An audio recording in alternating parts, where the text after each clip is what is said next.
കഥ തുടരുന്നു. ആ നേരത്ത് ഒരു ഓട്ടോയിൽ തൻ്റെ വീട്ടിലേക്ക് പോകുകയായിരുന്നു മീര. കരഞ്ഞു കലങ്ങിയ കണ്ണുകൾ ഓട്ടോ ഡ്രൈവർ കാണാതിരിക്കാൻ അവൾ തുടരെ മുഖം തുടച്ചുകൊണ്ടിരുന്നു. എത്ര ശ്രമിച്ചിട്ടും വീണ്ടും വീണ്ടും വിതുമ്പി പോവുകയാണ്. തൻ്റെ സ്വപ്നങ്ങളും പ്രതീക്ഷകളുമെല്ലാം സ്ഫടിക ഗ്ലാസ് പോലെ ചിതറിപ്പോയെന്ന സത്യം അവൾ തിരിച്ചറിഞ്ഞിരിക്കുകയാണ്. ആഴിക്ക് നടുവിലെ തുരുത്തിൽ കുടുങ്ങിപ്പോയിരിക്കുന്നു. രക്ഷിക്കേണ്ട ആൾ അകന്നകന്നു പോകുകയാണ്, ഒരിക്കലും അടുക്കാൻ കഴിയാത്ത അകലത്തിലേക്ക്. തൻ്റെ ചിന്തകൾക്ക് പ്രലോഭനം തന്നിരുന്നവൻ, സ്വപ്നങ്ങൾക്ക് 7 വർണ്ണങ്ങളും തന്നിരുന്നവൻ, പ്രാണവായുവിൽ പോലും സ്നേഹവും വിശ്വാസവും ധൈര്യവും പകർന്നു തന്നവൻ, ഒറ്റ നാൾ കൊണ്ട് എല്ലാം അവസാനിപ്പിച്ചിട്ട് ഒരു വാക്കുപോലും ഉരിയാടാതെ പോകുവാൻ എങ്ങനെ കഴിഞ്ഞു ദേവന്? ഒരിക്കൽ മലന്തേവർ മുകടിയുടെ ചരുവിൽ വെച്ച് തൻ്റെ മുഖം കൈക്കുമ്പിളിൽ കോരിയെടുത്തുകൊണ്ട് എന്താണ് അവൻ പറഞ്ഞത്? മീരെ, ഈ കണ്ണിലേക്ക് നോക്കിയിരിക്കുമ്പോൾ, നിന്നെ ഇങ്ങനെ ചേർത്ത് പിടിച്ചുകൊണ്ടിരിക്കുമ്പോൾ ഞാൻ എന്നെ തന്നെ മറന്നു പോകുകയാണ്. ലോകം അവസാനിക്കുന്നതുവരെ ഇങ്ങനെ ഇരുന്നു പോകാൻ തോന്നിപ്പോകുന്നു. താൻ അവൻ്റെ മൂക്കിൻ തുമ്പിൽ പിടിച്ചൊന്ന് വെട്ടിച്ചു. ചിരിച്ചുകൊണ്ട് അവൻ തന്നെ ഉമ്മകൾ കൊണ്ട് മൂടി. നിനക്കറിയാമോ മീരെ, നീ എൻ്റെ പ്രാണനാണ്. നീയില്ലെങ്കിൽ പിന്നെ ഞാനില്ല. എൻ്റെ അസ്ഥിയും മജ്ജയും മാംസവും ഒക്കെ നീയാണ്. ഞാൻ ശ്വസിക്കുന്ന വായു നീയാണ്. ആ വാക്കുകൾ തന്നിൽ കോരിത്തരിപ്പുണ്ടാക്കിയെങ്കിലും അവൻ്റെ വായ താൻ പൊത്തിക്കളഞ്ഞു. ഒരു വാക്കുകൊണ്ട് പോലും നിന്നെ എനിക്ക് വേദനിപ്പിക്കാൻ കഴിയില്ല പെണ്ണേ. അവൻ തന്നെ ഒന്നുകൂടി പുണർന്നു. ആ ആളാണിപ്പോൾ എന്നേക്കുമായി തന്നെ വലിച്ചെറിഞ്ഞത്. മീര സീറ്റിൽ പിന്നോട്ട് ചാരിയിരുന്ന് കണ്ണടച്ചു. ഓട്ടോ ഒരു കുലുക്കത്തോടെ നിന്നപ്പോഴാണ് കണ്ണു തുറന്നത്. വീടെത്തിയിരിക്കുന്നു. അടഞ്ഞു കിടന്നിരുന്ന ഗേറ്റിലൂടെ അവൾ അകത്തേക്ക് നോക്കി. പുറത്തെങ്ങും ആരെയും കണ്ടില്ല. ഓട്ടോയിൽ നിന്നിറങ്ങുമ്പോൾ അവളുടെ കാലുകൾ വേച്ചുപോയി. എങ്ങനെയായിരിക്കും തനിക്ക് കിട്ടാൻ പോകുന്ന സ്വീകരണമെന്ന് വളരെ വ്യക്തമായിട്ടറിയാം. എങ്കിലും തനിക്ക് പോകുവാൻ മറ്റൊരിടമില്ല. മരണത്തിലേക്കല്ലാതെ. അച്ഛൻ മാത്രം തൻ്റെ ഭാഗത്ത് നിന്നേക്കും. ഏട്ടനും ചെറിയമ്മയും. 65 രൂപ ഓട്ടോ ഡ്രൈവർ പറഞ്ഞപ്പോൾ മീര ഒന്ന് ഞെട്ടി. തൻ്റെ കയ്യിൽ പണമൊന്നുമില്ല. കൊണ്ടുതരാം, അത്രമാത്രം പറഞ്ഞിട്ട് അവൾ ഗേറ്റ് തുറന്ന് വീട്ടിലേക്ക് പോയി. ബുള്ളറ്റ് ബൈക്ക് മുറ്റത്തിരിക്കുന്നത് കണ്ടു. അവളുടെ ഇടനെഞ്ചെന്ന് കുടുങ്ങി. ഏട്ടൻ ഇവിടെയുണ്ട്. അറച്ചറച്ച് അവൾ നീളൻ വരാന്തയ്ക്കടുത്തെത്തി. മോളെ, അമ്പരപ്പ് നിറഞ്ഞ ശബ്ദം. വരാന്തയിലെ ചാരുക സരയിൽ അച്ഛൻ എഴുന്നേൽക്കുന്നത് അവൾ കണ്ടു. അച്ഛാ, വിങ്ങിപ്പൊട്ടുകൊണ്ട് അവൾ വരാന്തയിലേക്ക് കയറി. പിന്നെ അനിരുദ്ധൻ്റെ കാൽക്കിലേക്ക് വീണ് കെട്ടിപ്പിടിച്ചു. അച്ഛൻ പൊറുക്കണം എന്നോട്. അനിരുദ്ധൻ ചൂരൽ മറയ്ക്കിടയിലൂടെ പുറത്തേക്ക് നോക്കി. നീ ഒറ്റയ്ക്കാണോ മോളെ വന്നത്? അച്ഛാ. ബാക്കി പറയാൻ അവൾക്ക് വാക്കുകൾ കിട്ടിയില്ല. അനിരുദ്ധൻ മകളെ പിടിച്ചെഴുന്നേൽപ്പിച്ചു. വാത്സല്യത്തോടെ അവളുടെ കണ്ണീരൊപ്പി. ഞാൻ അവൾ ആ നെഞ്ചിലേക്ക് ചാഞ്ഞു. ബാക്കിയൊന്നും പറഞ്ഞില്ലെങ്കിലും അയാൾക്ക് കാര്യങ്ങൾ ഏതാണ്ടൊക്കെ ഊഹിക്കാൻ കഴിഞ്ഞു. എടി, പെട്ടെന്ന് പിന്നിൽ നിന്ന ഒരലർച്ച. മീര മാത്രമല്ല, അനിരുദ്ധനും കിടുങ്ങിത്തിരിഞ്ഞു. ഭദ്രകാളിയെപ്പോലെ നിൽക്കുകയാണ് ഭാമ. കണ്ടവൻ്റെ കൂടെ അഴിഞ്ഞാടം പോയിട്ട് നീ ഇങ്ങോട്ട് തന്നെ വന്നു അല്ലേടി? ചെറിയമ്മേ, ഞാൻ. മിണ്ടിപ്പോകരുത്. അവർ ഒറ്റ കുതിപ്പിൽ അവളെ അനിരുദ്ധനിൽ നിന്ന് പിടിച്ചകറ്റുകയും ഉച്ചത്തിൽ വിളിക്കുകയും ചെയ്തു. മോനെ രാജീവേ, ഇങ്ങോട്ട് ഓടി വന്നേടാ. കാര്യം എന്തെന്നറിയാതെയാണ് രാജീവ് ഓടി വന്നത്. മീരയെ കണ്ടതും അവന് കലിയിളകി. നീയോ? നിനക്ക് എങ്ങനെ ധൈര്യം വന്നറി ഈ തറവാട്ടിൽ കാൽകുത്താൻ? ചോദ്യവും കവളടക്കം അടിയും ഒന്നിച്ചായിരുന്നു. രാജീവേ, അനിരുദ്ധൻ ഇടയ്ക്ക് കയറാൻ ശ്രമിച്ചു. അവൻ അച്ഛനെ ഒരു കൈ കൊണ്ട് തടഞ്ഞു നിർത്തി. അച്ഛനാണെന്ന് നോക്കത്തില്ല ഞാൻ. ഒരു ചവിട്ടിന് തീർത്തു കളയും. അനിരുദ്ധൻ പകച്ചുപോയി. ഭാമ അയാൾക്ക് മുന്നിൽ കടന്നു നിന്നു. നിങ്ങളെ ഇവിടെ പക്ഷം പിടിക്കാനൊന്നും നോക്കണ്ട. രാജീവ് മീരയുടെ മുടിയിൽ കുത്തിപ്പിടിച്ച് വട്ടം കറക്കുകയും കവിളുകളിൽ മാറി മാറി അടിക്കുകയും ചെയ്തു. എടാ, അവളെ തല്ലരുത്. അനിരുദ്ധൻ്റെ ശബ്ദം തളർന്നു. തല്ലുകയില്ല. ഇനി ഇവിടെ നിന്നാൽ ഇവളെ ഞാൻ കൊല്ലുകയാണ് ചെയ്യുന്നത്. മീരയുടെ ചുണ്ട് പൊട്ടി ചോരയ്ക്ക് നിഞ്ഞു തുടങ്ങിയിരുന്നു. ഏട്ടാ, അവൾ ബാക്കി പറയാൻ അവൻ സമ്മതിച്ചില്ല. ഏട്ടനോ? ഇനി അങ്ങനെ വിളിച്ചാൽ നിന്റെ വാക്കു ഞാൻ പിഴുതെടുക്കും. മുടിയിലെ പിടിവിട്ടിട്ട് അവൻ കാലുയർത്തി അവളെ ചവിട്ടി. പൊയ്ക്കോണം ഇവിടുന്ന്. മീര വേച്ചു ചെന്ന് മുറ്റത്തേക്ക് വീണു. അപ്പോൾ 2 കൈകൾ അവളെ പിടിച്ചുയർത്തി. അവൾ മെല്ലെ തലയുയർത്തി നോക്കി. മീനാക്ഷിയമ്മ. രാജീവിനെയും ഭാമിയെയും നോക്കിക്കൊണ്ട് നിൽക്കുകയാണവർ. പിന്നെ സാരി തലപ്പ് കൊണ്ട് മീരയുടെ ചുണ്ടിലെ ചോരയും ശരീരത്തെ പറ്റിയ മണ്ണും തുളച്ചു കളഞ്ഞു. മീരയ്ക്കൊന്നും പിടികിട്ടുന്നില്ല. അവളെ മുന്നോട്ട് നീക്കി നിർത്തി മീനാക്ഷിയമ്മ. രാജീവേ, ആ നിൽക്കുന്നവൻ തന്നെയാണ് നിനക്ക് ജന്മം തന്നതെങ്കിൽ ഇനി ഇവളെ ഒന്ന് തല്ലിക്കടാ. ഞാനൊന്ന് കാണട്ടെ. എൻ്റെ മരുമകളായവൾ. ഇപ്പോൾ ആ അധികാരം വെച്ച് തന്നെയാണ് ഞാൻ പറയുന്നത്. മീനാക്ഷിയമ്മയുടെ ആ നിൽപ്പും ഭാവവും രാജീവിനെയും ഭാമയെയും തെല്ലാമ്പരപ്പിച്ചു. പിന്നെ മീനാക്ഷിയമ്മയെ മീരയെ ചേർത്ത് പിടിച്ചുകൊണ്ട് പറഞ്ഞു. നീ എൻ്റെ കൂടെ വരികയാണ് ഗോകുലത്തിലേക്ക്. ഇനി നിൻ്റെ വീട് അതാണ്. കൂടുതലൊന്നും പറയാതെ അവർ അവളെയും കൊണ്ട് നടന്നു. മീരയ്ക്ക് എതിർക്കണമെന്നുണ്ടായിരുന്നു, പക്ഷേ അതിനായില്ല. ഗേറ്റ് കടന്നപ്പോൾ മീര ഓട്ടോ എവിടെയെന്ന് നോക്കി. ഞാൻ പണം കൊടുത്ത് പറഞ്ഞു വിട്ടു. അത് മനസ്സിലായതുപോലെ മീനാക്ഷിയമ്മ പറഞ്ഞു. കാറിൻ്റെ പിൻസീറ്റിൽ തന്നോട് ചേർത്തിരുത്തിയാണ് മീനാക്ഷിയമ്മ മീരയെ കൊണ്ടുപോയത്. ആശ്വസിപ്പിക്കാൻ എന്ന വണ്ണം അവർ അവളുടെ ചുമലിൽ പതുക്കെ തലോടിക്കൊണ്ടിരുന്നു. മീരയ്ക്ക് വല്ലാത്തൊരു ആശ്വാസവും സുരക്ഷിതത്വവും തോന്നി. പോകുന്ന വഴിക്ക് ഒരു നല്ല തുണിക്കടയ്ക്ക് മുന്നിൽ കാർ നിർത്തി. അവർ തന്നെ അവൾക്ക് ഇണങ്ങിയതും വില കൂടിയതുമായ ഏതാനും സാരികൾ സെലക്ട് ചെയ്തു. പിന്നീട് കുറേ ചുരിദാറുകളും അനുബന്ധ വസ്ത്രങ്ങളും. ടെക്സ്റ്റൈൽസിൽ നിന്നിറങ്ങുമ്പോൾ കാറിൻ്റെ ഡോർ തുറന്നു പിടിച്ചു നിൽക്കുന്ന ദാസപ്പനോടായി മീനാക്ഷിയമ്മ പറഞ്ഞു, ഇനി ഒരു ഹോട്ടലിലേക്ക്. എനിക്കൊന്നും വേണ്ട. മീനാക്ഷിയമ്മയെ എന്ത് വിളിക്കണമെന്നറിയാതെ മീര കുഴങ്ങി. അമ്മയെന്ന് തന്നെ വിളിച്ചോ മീരെ. നിനക്ക് അതിൽ സങ്കോചത്തിൻ്റെ കാര്യമില്ല. പിന്നെ ഒന്നും കഴിക്കാതിരിക്കാനൊന്നും ഞാൻ സമ്മതിക്കത്തില്ല. അവർ ഒരു നല്ല ഹോട്ടലിൽ കയറി. മീനാക്ഷിയമ്മ വളരെ സ്നേഹപൂർവ്വം നിർബന്ധിച്ച് അവളെ കൊണ്ട് ഭക്ഷണം കഴിപ്പിച്ചു. അവിടെ നിന്ന് നേരെ പോയത് അച്ചാർ കമ്പനിയിലേക്കാണ്. അവിടുത്തെ ജീവനക്കാർക്ക് മീനാക്ഷിയമ്മ മീരയെ പരിചയപ്പെടുത്തി. എൻ്റെ മരുമകൾ മീര. എനിക്ക് ശേഷം നിങ്ങളുടെ മേഡം ആകുന്നത് ഇവളായിരിക്കും.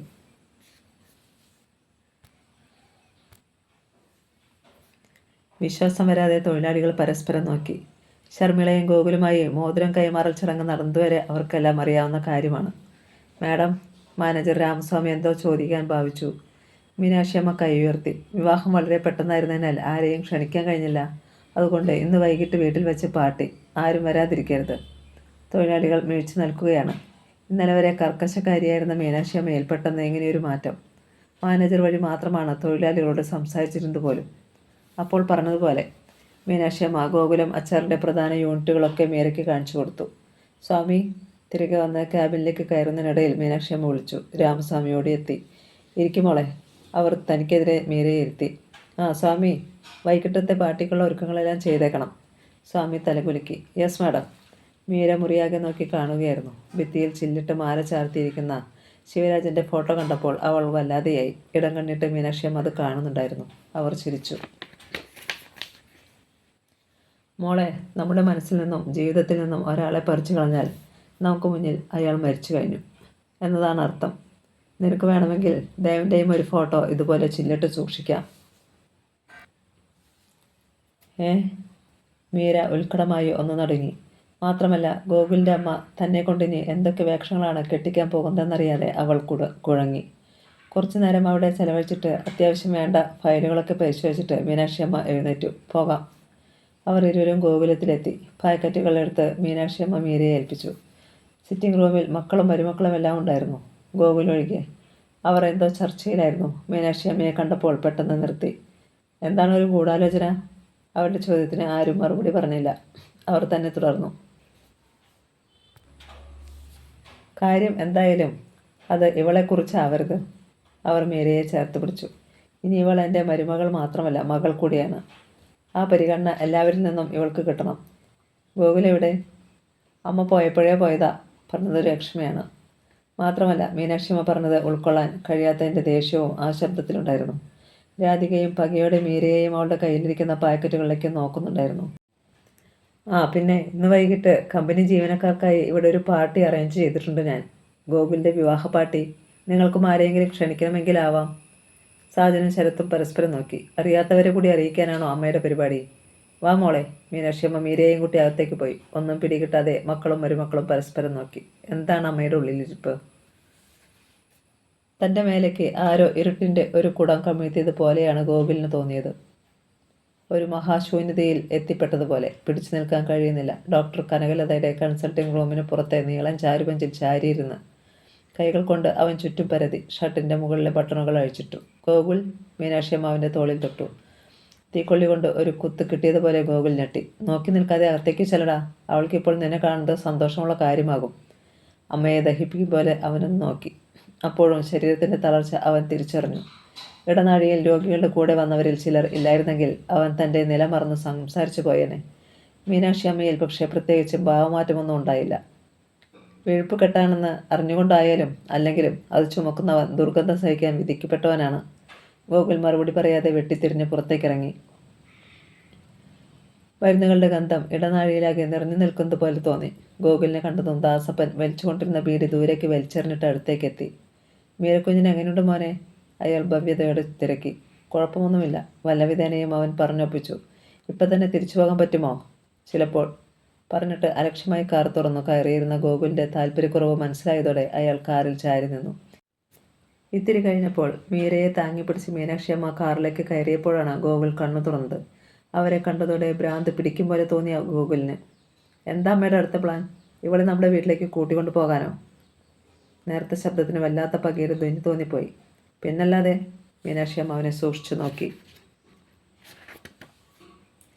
ഇവളെ ഇവിടെ കളഞ്ഞിട്ട് പോകാനോ? നോക്കൂ ഗോകുൽ, ഇവൾ നിന്റെ ഭാര്യയാണെന്ന കാര്യം പലപ്പോഴും നീ മറന്നു പോകുന്നു. ഇത് ഹോസ്പിറ്റലിലാണെന്നോ? ഓഹോ, അവൻ പുച്ഛിച്ചു. അമ്മയ്ക്കെല്ലാം ഓർമ്മയുണ്ടല്ലോ അല്ലേ? സംശയമെന്താ? എങ്കിൽ ഞാനൊന്ന് ചോദിച്ചോട്ടെ അമ്മേ, അമ്മയുടെ മകൻ തന്നെയാണോ ഞാൻ? പെട്ടെന്ന് നിനക്കിങ്ങനെ തോന്നാൻ കാരണം? അവർ നെറ്റിച്ചുളിച്ചു. അല്ല, അമ്മയ്ക്ക് എന്നോടുള്ള ഇടപെടൽ കാണുമ്പോൾ. ഇവളെയും കൊണ്ട് വീട്ടിലേക്ക് കയറി വന്നപ്പോൾ നീ എന്നോട് ഇടപെട്ടത് എങ്ങനെയാടാ? ഗോകുലിന് വാക്കുകൾ നഷ്ടപ്പെട്ടു. ഒക്കെ തുടങ്ങി വെച്ച നീയല്ലേ. ഇനി എങ്ങനെ അവസാനിപ്പിക്കണമെന്ന് ഞാൻ തീരുമാനിക്കാം. ദാസപ്പനെ വിളിക്ക്. ആ പിന്നെ, ഇവൾക്ക് വിശേഷമുണ്ടെന്നൊന്നും അവിടെ ആരും തൽക്കാലം അറിയണ്ട. ഗോകുലാകെ നേരിപ്പുകഞ്ഞു. ഇത് തന്നോടുള്ള വെല്ലുവിളിയാണ്, പകപോക്കലാണ്. കാറിൽ കയറി രോഷത്തോടെ അവൻ ഡോർ വലിച്ചടച്ചു. മടക്കയാത്രക്കിടയിൽ സംസാരമൊന്നും ഉണ്ടായില്ല. വീട്ടിലെത്തിയപ്പോൾ പാർട്ടി ഏതാണ്ട് അവസാനിക്കാറായിരിക്കുന്നു.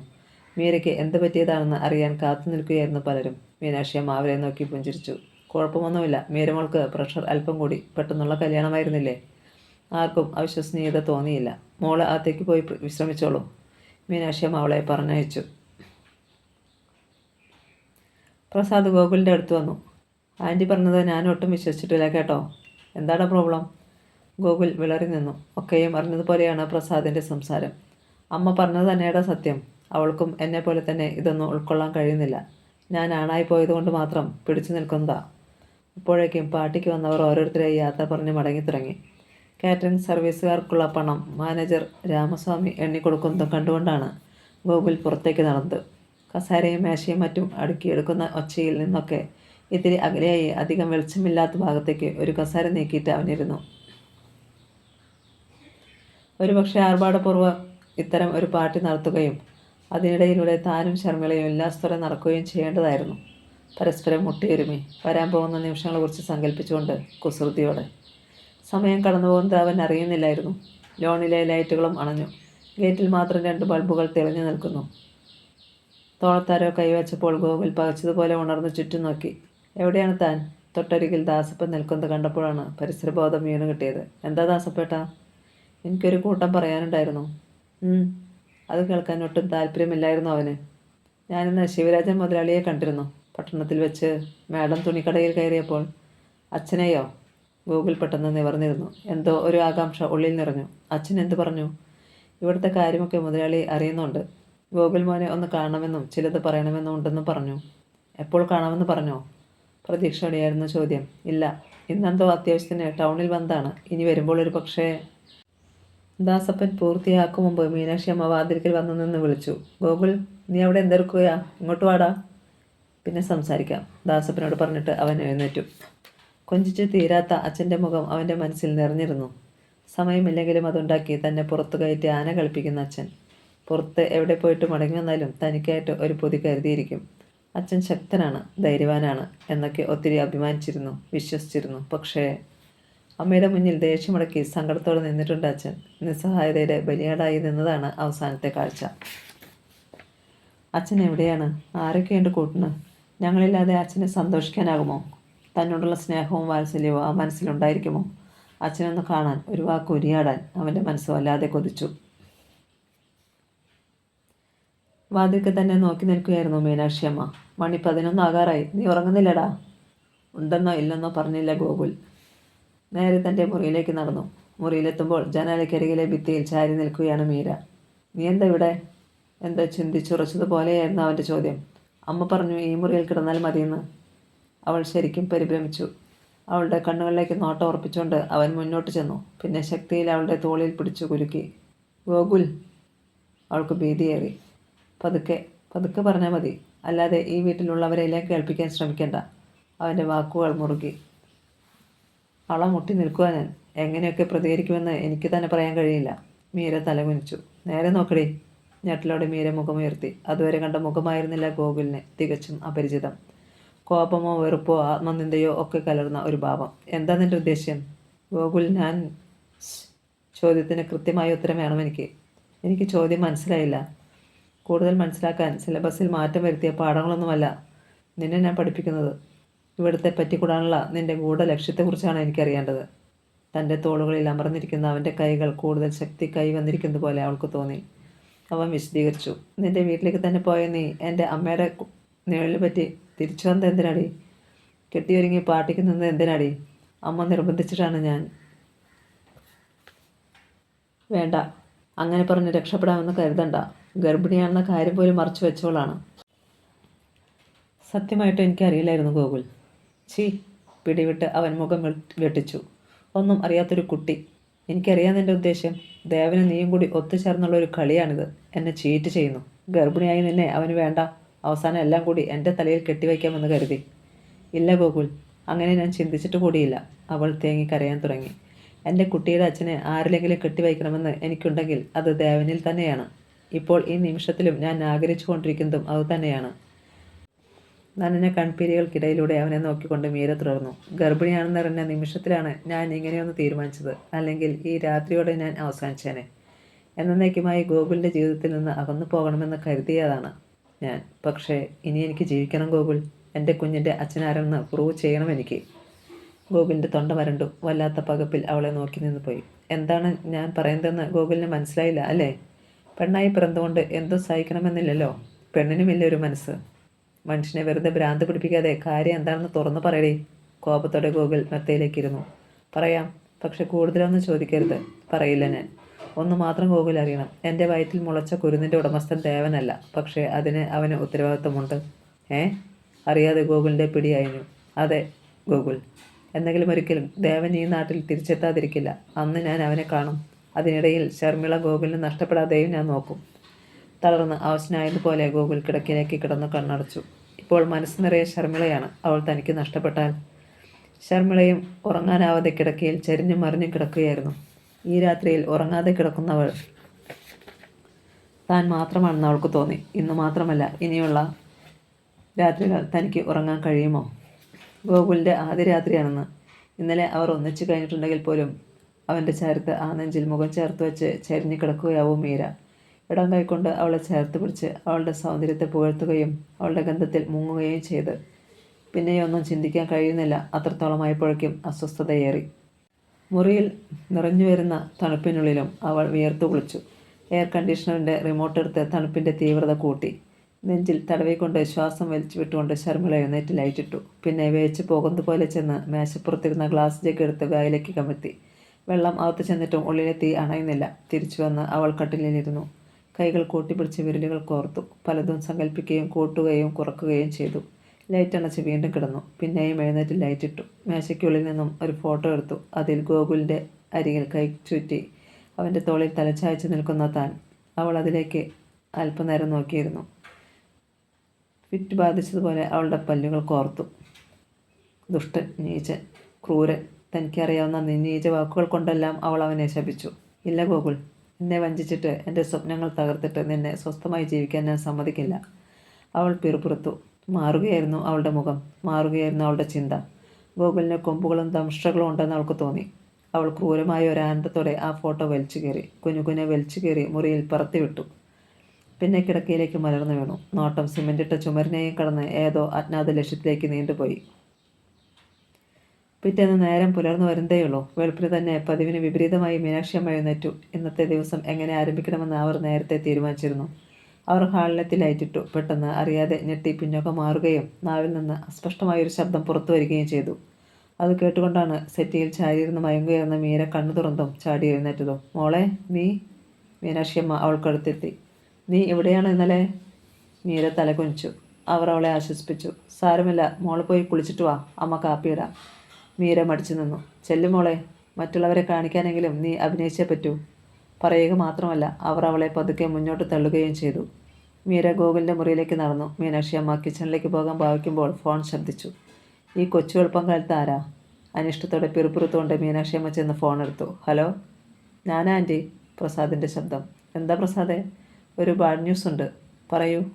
ബാഡൊക്കെ എനിക്കിപ്പം ഗ്ലാഡാ. എന്നാലും ഇതങ്ങനെയല്ല ആൻറ്റി. ശബ്ദത്തിലെ പരുങ്ങൽ മീനാക്ഷി അമ്മ തിരിച്ചറിയുകയും അവരുടെ നെറ്റി ചുളിയുകയും ചെയ്തു. നീ പറയേ പ്രസാദേ. അവരുടെ ക്ഷമയേറ്റു. നമ്മുടെ ഷർമിള പ്രസാദിൻ്റെ വാക്കുകളിൽ മീനാക്ഷി അമ്മ ആപത്ത് മണത്തു. പ്രസാദേ, മനുഷ്യരെ വെറുതെ വെപ്രാളപ്പെടുത്താതെ. ശർമിളയ്ക്ക് എന്ത് പറ്റിയെന്ന് പറയടാ. മീനാക്ഷി അമ്മ തിരുക്കം കൂട്ടി. എന്നിട്ടും 1-2 നിമിഷങ്ങൾ കഴിഞ്ഞിട്ടേ പ്രസാദിൻ്റെ ശബ്ദം റിസീവറിലൂടെ ഒഴുകിയെത്തിയുള്ളൂ. ആൻറ്റി, അവൾ ഏതോ പോയിസൺ എടുത്ത് കഴിച്ചു. ഈശ്വര, എന്നിട്ട്? തനിക്ക് ശ്വാസം മുട്ടുന്നത് പോലെ തോന്നി മീനാക്ഷി അമ്മയ്ക്ക്. പ്രപഞ്ചത്തിൻ്റെ അങ്ങേ കോണിൽ എവിടെ നിന്നോ പ്രസാദ് പറഞ്ഞു. അവളെ തിരിച്ചു കിട്ടാൻ 5% പോലും സാധ്യതയില്ലെന്നാണ് അറിഞ്ഞത്. ഭാസ്കരനെങ്കിലും അംബികാൻ്റെയും കൂടെ വെളുപ്പിന് തിരുവനന്തപുരത്ത് പോകാൻ ഒരുങ്ങിയതാണ് ഒരു കല്യാണത്തിന്. ശർമിള വിളിച്ച് യാത്ര പറയാൻ അംബികാൻ്റെ മുറിയിൽ ചെന്നപ്പോൾ വാതിൽ തുറന്നിട്ടില്ല. തട്ടി വിളിച്ചിട്ടും അനക്കമില്ല. ആൻറ്റി ബഹളം കൂട്ടിയപ്പോൾ ഭാസ്കരനെങ്കിൽ ചവിട്ടി തുറക്കുകയായിരുന്നു. തൻ്റെ കാതുകൾ കൊട്ടി അടയ്ക്കപ്പെടുന്നത് മീനാക്ഷിയമ്മ അറിഞ്ഞു. ഏത് ഹോസ്പിറ്റലാണ് പ്രസാദേ? ക്രിസ്ത്യൻ മെഡിക്കലിൽ. മീനാക്ഷിയമ്മ റിസീവർ വെച്ചു. ശർമിളയ്ക്ക് എന്തെങ്കിലും സംഭവിച്ചാൽ ഗോകുൽ കോടതി കയറേണ്ടി വരും തീർച്ച, അവരോർത്തു. അവർ ചെന്ന് രാധികയുടെ വാതിൽ തട്ടി. ഉറക്കം നഷ്ടപ്പെട്ടതിൻ്റെ ഈർഷ്യയോടെയാണ് അവൾ എഴുന്നേറ്റ് വന്ന് വാതിൽ തുറന്നത്. അവൾ അമ്മയെ തുറച്ചു നോക്കി. രാവിലെ ഒന്ന് ഉറങ്ങാൻ കൂടി അമ്മ സമ്മതിക്കത്തില്ലേ? മറുപടി പറയാതെ പിന്തിരിഞ്ഞു നടന്ന അവർക്ക് പിന്നാലെ രാധിക അവരുടെ മുറിയിലെത്തി. എന്ത് പറ്റിയമ്മേ? മീനാക്ഷി മകളോട് കാര്യങ്ങൾ ചുരുക്കി പറഞ്ഞു. അത് കേട്ട് കഴിഞ്ഞപ്പോൾ രാധികയുടെ പ്രതികരണം പെട്ടെന്നായിരുന്നു. യാതൊരു സംശയം വേണ്ട. ഗോകുൽ കുരുങ്ങി. ശർമിള കത്തൊന്ന് എഴുതി വെച്ചിട്ടില്ലെങ്കിൽ തന്നെ അവർ തമ്മിലുള്ള ബന്ധവും ഗോകുലിൻ്റെ കാലുമാറ്റവുമൊക്കെ ഈ നാട്ടിൽ ആർക്കറിയാത്തത്? ഗോകുലിനോട് ഈ വിവരം പറയണമെന്ന് ആലോചിച്ച് ഹാളിലേക്ക് വരുമ്പോൾ ട്രേയിൽ ആവി പറക്കുന്ന കാപ്പി കപ്പുകളുമായി മീര മുന്നിൽ. ഒരു നവവധുവിൻ്റെ എല്ലാ ഭാവവും. അമ്മേ, കാപ്പി. അവൾ ട്രേ നീട്ടി. ഹാളിലെ സെറ്റിയില ഒന്നിൽ ഇരിക്കുമ്പോൾ ഫാൻ ഓണാക്കി മീരയും അടുത്ത് ചെന്നിരുന്നു. എന്താ അമ്മ ഒരു വല്ലായ്മ? മടിച്ചാണെങ്കിലും അവൾ തിരക്കി. മീനാക്ഷി അമ്മയുടെ കണ്ണുകൾ ഒന്നിടുങ്ങി. ഗോകുൽ ഉണർന്നോ? ഇല്ലെന്ന് തോന്നുന്നു. ഉണരുമ്പോൾ നീ പറയണം ശർമിള ക്രിസ്ത്യൻ മെഡിക്കൽ കോളേജിലാണെന്ന്. Suicide attempt. ട്രേ താഴേക്ക് വീണുപോയി. ഭയന്ന് കുറിച്ച് മീര മുറിയിലെത്തുമ്പോൾ ഗോകുൽ കണ്ണുകൾ തുറന്ന് മച്ചിലേക്ക് നോക്കി കിടക്കുകയായിരുന്നു. അവൻ അവളെ കണ്ടതും വെറുപ്പിൽ മുഖം തിരിച്ചു. അത് കാര്യമാക്കാതെ അവൾ കാപ്പി കപ്പുമായി അടുത്തു ചെന്നു. ഗോകുൽ, എന്നോട് ദേഷ്യമുണ്ടെങ്കിലും ഈ കാപ്പി കുടിക്കുന്നതിൽ തെറ്റൊന്നുമില്ല. ഗോകുൽ മിണ്ടുകയോ തിരിയുകയോ ചെയ്തില്ല. അവൾ കപ്പ് സൈഡ് ടേബിളിൽ വെച്ചു. കുറേ നേരത്തിന് ശേഷമാണ് അവൾ സംസാരിച്ചു തുടങ്ങിയത്. വിഷമിപ്പിക്കുന്ന ഒരു വാർത്തയുണ്ട് ഗോകുൽ. അമ്മ പറഞ്ഞേൽപ്പിച്ചതാ. അപ്പോഴും അവൻ നിർവികാരനായി കിടന്നതേയുള്ളൂ. ശർമിള ആത്മഹത്യക്ക് ശ്രമിച്ചുവെന്ന്. ഞെട്ടലോടെ ഗോകുൽ ചാടി എഴുന്നേറ്റു. എന്താ നീ പറയുന്നത്? അമ്മ എന്നോട് പറഞ്ഞതാ. സത്യമാണോ? ഭയന്ന് കുറിച്ചാണ് അവൻ ചോദിച്ചത്. ഇക്കാര്യത്തിൽ അമ്മ നുണ പറയുമോ? അത്രയും പറഞ്ഞിട്ട് അവൾ തിരിഞ്ഞു നടന്നു. നിൽക്ക്. കട്ടിൽ നിന്നിറങ്ങി അവൻ അവളുടെ നേരെ നീങ്ങി. ശർമിള അങ്ങനെ ചെയ്തെങ്കിൽ അതിൻ്റെ ഉത്തരവാദിത്തം നിനക്ക് കൂടിയുണ്ട്. അവൾക്ക് എന്തെങ്കിലും സംഭവിച്ചാൽ പിന്നെ ഞാൻ ചെയ്യില്ല, നിന്നെ കൊന്നിട്ട്. അവൻ്റെ വാക്കുകളിലെ തീക്ഷ്ണതയും കണ്ണുകളിലെ ക്രൗര്യവും മീരയെ ഞെട്ടിച്ചു കളഞ്ഞു. അവളെ തീർത്തും അവഗണിച്ച് അവൻ വേഗത്തിൽ പുറത്തേക്കിറങ്ങി. ബൈക്കിൽ ക്രിസ്ത്യൻ മെഡിക്കലിലേക്ക് പായുമ്പോൾ അവൻ്റെ മനനിറയെ ശർമിളയായിരുന്നു. പോയിസൺ കഴിച്ച് മരണവുമായി മല്ലിടുന്ന അവളെ തനിക്ക് സങ്കല്പിക്കാൻ പോലും കഴിയില്ലെന്ന് അവന് തോന്നി. ഒരിക്കൽ അവൾ പറഞ്ഞത് അവൻ ഓർത്തു. നോക്കൂ ഗോകുൽ, നിന്റെ ഈ സ്നേഹം കാണുമ്പോൾ എനിക്ക് പേടിയാ. ഏതെങ്കിലും ഒരു കാമുകൻ കാമുകയെ എത്രമാത്രം സ്നേഹിക്കുന്നുണ്ടോയെന്ന്. അതിന് നീ പേടിക്കുന്നത് എന്തിനാ? താൻ അവിടെ താടി പിടിച്ചുയർത്തി ആ കണ്ണുകളിലേക്ക് നോക്കി. സ്നേഹത്തിൻ്റെ ഒരു കടൽ അവിടെ തിരയിടിക്കുന്നത് കണ്ടു. കളിയായിട്ടാണോ കാര്യമായിട്ടാണോ അവളിങ്ങനെ മറുപടി പറഞ്ഞത്? ഒത്തിരി സന്തോഷിച്ചാൽ ഈശ്വരൻ കണ്ണീരും കൂടി തരുമെന്നാണ് പറയാറ്. നമ്മുടെ ഈ ബന്ധത്തിന് എന്തെങ്കിലും പാളിച്ച പറ്റിയാലേ കരയേണ്ടി വരൂ. അതേതായാലും ഉണ്ടാവില്ല. അല്ലെങ്കിൽ സങ്കടപ്പെടണമെങ്കിൽ നമ്മൾ 2 പേരിൽ ഒരാൾ മരിക്കണം. ശർമിള പെട്ടെന്ന് തൻ്റെ വായ പൊത്തി. ഇങ്ങനെ ആവശ്യമില്ലാത്തൊന്നും പറയരുത് കേട്ടോ. എനിക്ക് സഹിക്കാൻ പറ്റില്ല. അവളെ തൻ്റെ അരികിൽ പിടിച്ചിരുത്തി പതുക്കെ മടിയിലേക്ക് മലർത്തി കിടത്തിക്കൊണ്ടാണ് ചോദിച്ചത്. അവൾ തൻ്റെ കഴുത്തിലൂടെ കൈയിട്ട് പിടിച്ചു. ഇത്തരം തമാശകളൊന്നും വേണ്ട. ഗോകുലിനറിയുമോ? ഉറങ്ങുമ്പോഴോ ഉണർന്നിരിക്കുമ്പോഴോ എനിക്ക് ഒരേയൊരു ചിന്ത മാത്രമേ ഉള്ളൂ. അത് നിന്നെക്കുറിച്ച് തന്നെയാണ്. പക്ഷേ മീനാക്ഷി ആൻറ്റിക്ക് ഈ ബന്ധത്തിന് അത്ര താല്പര്യമില്ലായിരുന്നെന്ന് അറിയാമല്ലോ. അതുകൊണ്ട് എനിക്കിപ്പോഴും ഒരു പേടിയുണ്ട്. എന്താ മോളെ? പതുക്കെ താൻ അവളുടെ ചുണ്ടത്തൊന്ന് ഉമ്മ വച്ചു. അവൾ എതിർത്തില്ല. താൻ അതിര് കടന്നൊന്നും ചെയ്യില്ലെന്ന് അവൾക്കറിയാമായിരുന്നു. ശർമിള തുടർന്നു. ഇത്രയും സന്തോഷവും സ്വപ്നങ്ങളും തന്നിട്ട് ഗോകുലിനെ ആരെങ്കിലും എന്നിൽ നിന്ന് അകറ്റിയാൽ പിന്നെ ഈ ശർമിള കാണില്ല. സത്യം. എൻ്റെ മോളെ. താൻ അവളെ ഒരുകെ പിടിച്ചു. ആ നെറ്റിയിലും കണ്ണുകൾക്ക് മീതയും ഉമ്മ വെച്ചു. നീയില്ലാതെ ഈ ലോകത്ത് ഞാൻ കാണുമോടി? കരഞ്ഞുപോയി ശർമിളയും. ആ കണ്ണീരിൻ്റെ ഉപ്പുരസം ഇപ്പോഴും തൻ്റെ ചുണ്ടത്തുണ്ടെന്ന് ഗോകുലിന് തോന്നി. അവൾ വാക്കു പാലിച്ചിരിക്കുന്നു. താൻ കൂടെയില്ലാത്ത ജീവിതം വേണ്ടെന്ന് അവൾ തീരുമാനിച്ചിരിക്കുന്നു. പക്ഷെ താനോ? രാവിലെ ആയിരുന്നാൽ ആശുപത്രിയിൽ തിരക്കാരംഭിക്കുന്നതേയുള്ളൂ. അവൻ കാഷ്യാലിറ്റിക്ക് മുന്നിലെത്തി. ഗോകുൽ. പിന്നിൽ നിന്ന് ഒരു വിളി കേട്ട് അവൻ തിരിഞ്ഞു. പ്രസാദാണ്. പ്രസാദേ, ശർമിള. ICUവിലാണ്, വാ. അവൻ്റെ കൈ പിടിച്ചുകൊണ്ട് നടക്കുമ്പോൾ താനൊരു കൊച്ചുകുട്ടിയാണെന്ന് തോന്നിപ്പോയി ഗോകുലിന്. ഞാൻ മഹാപാപി, ഗോകുൽ ഉച്ചത്തിൽ നിലവിളിച്ചു പോകുമെന്ന് പ്രസാദിന് തോന്നി. ഗോകുലേ, ഇത് ആശുപത്രിയാണ്. പിന്നെ ഭാസ്കരനെങ്കിലും അംബികാൻ്റെയും നിന്നെ കാണുമ്പോൾ എങ്ങനെ പ്രതികരിക്കുമെന്ന് എനിക്കറിയില്ല. എങ്ങനെയായാലും ഞാനത് സഹിച്ചോളാം പ്രസാദേ. ഇപ്പോൾ അവൾക്ക് എൻ്റെ ശർമിളയ്ക്ക് എങ്ങനെയുണ്ട്? ഒന്നും പറയാറായിട്ടില്ല. അപ്പോഴേക്കും അവർ ICUവിന് മുന്നിലെ ഇടനാഴിയിൽ എത്തിക്കഴിഞ്ഞിരുന്നു. അവിടെ ഫൈബർ കസേരയിൽ തലകുമ്പിട്ടിരിക്കുന്ന ശർമിളയുടെ അച്ഛനും അമ്മയും. അങ്കിൾ അടുത്ത് ചെന്നപ്പോൾ പതുക്കെ വിളിച്ചു പ്രസാദ്. ഭാസ്കരനും അംബികയും ഒന്നിച്ചാണ് തലയുയർത്തിയത്. ആദ്യത്തെ നോട്ടത്തിൽ തന്നെ അവർ ഗോകുലിനെ കണ്ടു. ഭാസ്കരൻ ചാടി എഴുന്നേറ്റു. നീ എന്തിനാടാ ഇങ്ങോട്ട് വന്നത്? എൻ്റെ കുഞ്ഞിൻ്റെ ശവം കാണാനോ? അയാളുടെ ശബ്ദം വല്ലാതെ ഉയർന്നു. അങ്കിൾ, ഞാൻ യാചിക്കുകയായിരുന്നു. അവൻ മിണ്ടരുത്. ഭാസ്കരൻ കൈ ചൂണ്ടി. അയാളുടെ മുഖത്തെ മാംസപേശികൾ വല്ലാതെ വിറകൊണ്ടു. പെട്ടെന്ന് അംബിക മുന്നോട്ട് കുതിച്ചു. അവർ ഗോകുലിൻ്റെ ഷട്ടിൽ കുത്തിപ്പിടിച്ച് ആഞ്ഞുലച്ചു. നന്ദിയില്ലാത്തവനെ, എൻ്റെ കുഞ്ഞിനോട് ഇത്രയും ക്രൂരത കാണിക്കാൻ അവൾ നിന്നോട് എന്താ ചെയ്തത്? ആൻറ്റി, നിങ്ങളൊക്കെ എന്നെ ശപിച്ചോളൂ, തല്ലിക്കൊന്നോളൂ. എന്നാലും ഒരു ദിവസം നിങ്ങൾക്കെല്ലാം മനസ്സിലാകും. ഒരു പ്രതിഭ പോലെ നിൽക്കുകയാണ് ഗോകുൽ. ആൻറ്റി, അവനെ വിട്. പ്രസാദ് ബലമായിട്ട് ഗോകുലിൻ്റെ ഷട്ടിലെ പിടിവിടുവിച്ചു. പിന്നെ ഭാസ്കരന് നേരെ തിരിഞ്ഞു. ഗോകുലിന് ശർമിളയെ ഒന്ന് കാണണമെന്നുണ്ടെങ്കിൽ പറ്റത്തില്ല. അർത്ഥമുറിച്ചതുപോലെ തന്നെ ഭാസ്കരൻ പറഞ്ഞു. ഈ ജന്മത്തെ അവളെ കാണാൻ ഇവനെ ഞാൻ സമ്മതിക്കത്തില്ല. എൻ്റെ കുഞ്ഞ് പറഞ്ഞാൽ പോലും ആ മുഖം കാണിക്കത്തില്ല. കടന്നു പോകാൻ പറയുവനോട്. സന്ദീപ് ഏത് നിമിഷവും എത്തിയേക്കും. അവൻ്റെ മുന്നിൽപ്പെട്ടാൽ ഇവൻ്റെ ശവമേ പിന്നെ കാണൂ. മനസ്സില്ലാ മനസ്സോടെ ഗോകുൽ പ്രസാദിൻ്റെ ഒപ്പം ഇടനാഴിയിലൂടെ അങ്ങേ മൂലയിലെ ബെഞ്ചിലൊന്നിലിരുന്നു. ഗോകുൽ, പ്രസാദ് വിളിച്ചപ്പോൾ ഉറക്കത്തിൽ ഞെട്ടിയതുപോലെ ഗോകുൽ തിരിഞ്ഞു. നിന്റെ സങ്കടം എത്രത്തോളം ഉണ്ടെന്ന് മറ്റാരേക്കാളും നന്നായിട്ട് എനിക്കറിയാം. പക്ഷേ ശർമിളയുടെ ആങ്ങള സന്ദീപിൻ്റെ സ്വഭാവം നിനക്കും അറിയാമല്ലോ. ഈ അവസ്ഥയിൽ നിന്നെ അവൻ കാണണ്ട. മാത്രമല്ല ICUവിൽ നിന്ന് ശർമിള പുറത്തു വരാതെ ഒളിച്ചു നിന്നായാലും നിനക്ക് അവളെ കാണാൻ കഴിയത്തുമില്ല. ഗോകുൽ വെറുതെ തലയാട്ടി. ഞാൻ ഇവിടെ തന്നെ ഉണ്ടാവും. ശർമിളയിൽ ഉണ്ടാകുന്ന ഓരോ മാറ്റവും നിന്നെ ഞാൻ വിളിച്ചറിയിച്ചുകൊണ്ടിരിക്കും. അതുപോലെ പോരാ എന്ന് പറയണമെന്നുണ്ടായിരുന്നു ഗോകുലിന്. പക്ഷേ ഇവിടെ താൻ ഒറ്റപ്പെടുമെന്ന് അവന് വ്യക്തമായിരുന്നു. നന്നെ കണ്ണുകൾ പതുക്കെ തടവിക്കൊണ്ട് ഗോകുൽ മെല്ലെ നടന്നു. പക്ഷേ നീ ഒന്ന് എല്ലാവരോടും പറഞ്ഞേക്കണം. എന്തുണ്ടായാലും എൻ്റെ മനസ്സിൽ നിന്ന് ശർമിളയോ അവളുടെ ഉള്ളിൽ നിന്ന് എന്നെയോ പറിച്ചെറിയാൻ പ്രപഞ്ച ശക്തികൾക്ക് പോലും കഴിയില്ലെന്ന്. പ്രസാദ് എന്തു പറയുന്നുവെന്ന് കേൾക്കാൻ നിന്നില്ല ഗോകുൽ. നേരെ നടന്നു. മീനാക്ഷിയമ്മയും സാജനും ശരത്തും ആശുപത്രിയിൽ എത്തുമ്പോഴും ICUവിൻ്റെ വാതിൽക്കൽ തളർന്നിരിക്കുകയായിരുന്നു ഭാസ്കരനും അംബികയും. ഭാസ്കരേട്ടാ, മീനാക്ഷിയമ്മ വികാരത്തിനായി ഓടിയെടുത്തു. ആശ്വാസവാക്കുകളൊന്നും ഈ മനസ്സിനെ തണുപ്പിക്കില്ലെന്ന് എനിക്കറിയാം. എന്നാലും എൻ്റെ മകൻ ചെയ്ത വഞ്ചനയ്ക്ക്, നന്ദിയില്ലായ്മയ്ക്ക് ഞാൻ ഏട്ടനോട് മാപ്പ് ചോദിക്കുകയാണ്. ഉള്ളിൽ നീരസമുണ്ടെങ്കിലും ഭാസ്കരനൊന്നും പ്രകടിപ്പിച്ചില്ല. അംബിക മാത്രം വെറുപ്പിൽ മുഖം തിരിച്ചിരുന്നു. നാത്തുവിനെ, മീനാക്ഷിയമ്മ അവരുടെ അടുത്തെത്തി. എൻ്റെ ഒപ്പം വളർന്ന മകനെ എങ്ങനെ അനുസരിപ്പിക്കണമെന്ന് എനിക്ക് അറിയാതെ പോയി. അപ്പോഴേക്ക് അംബികയും വിധിപ്പിപ്പോയിരുന്നു.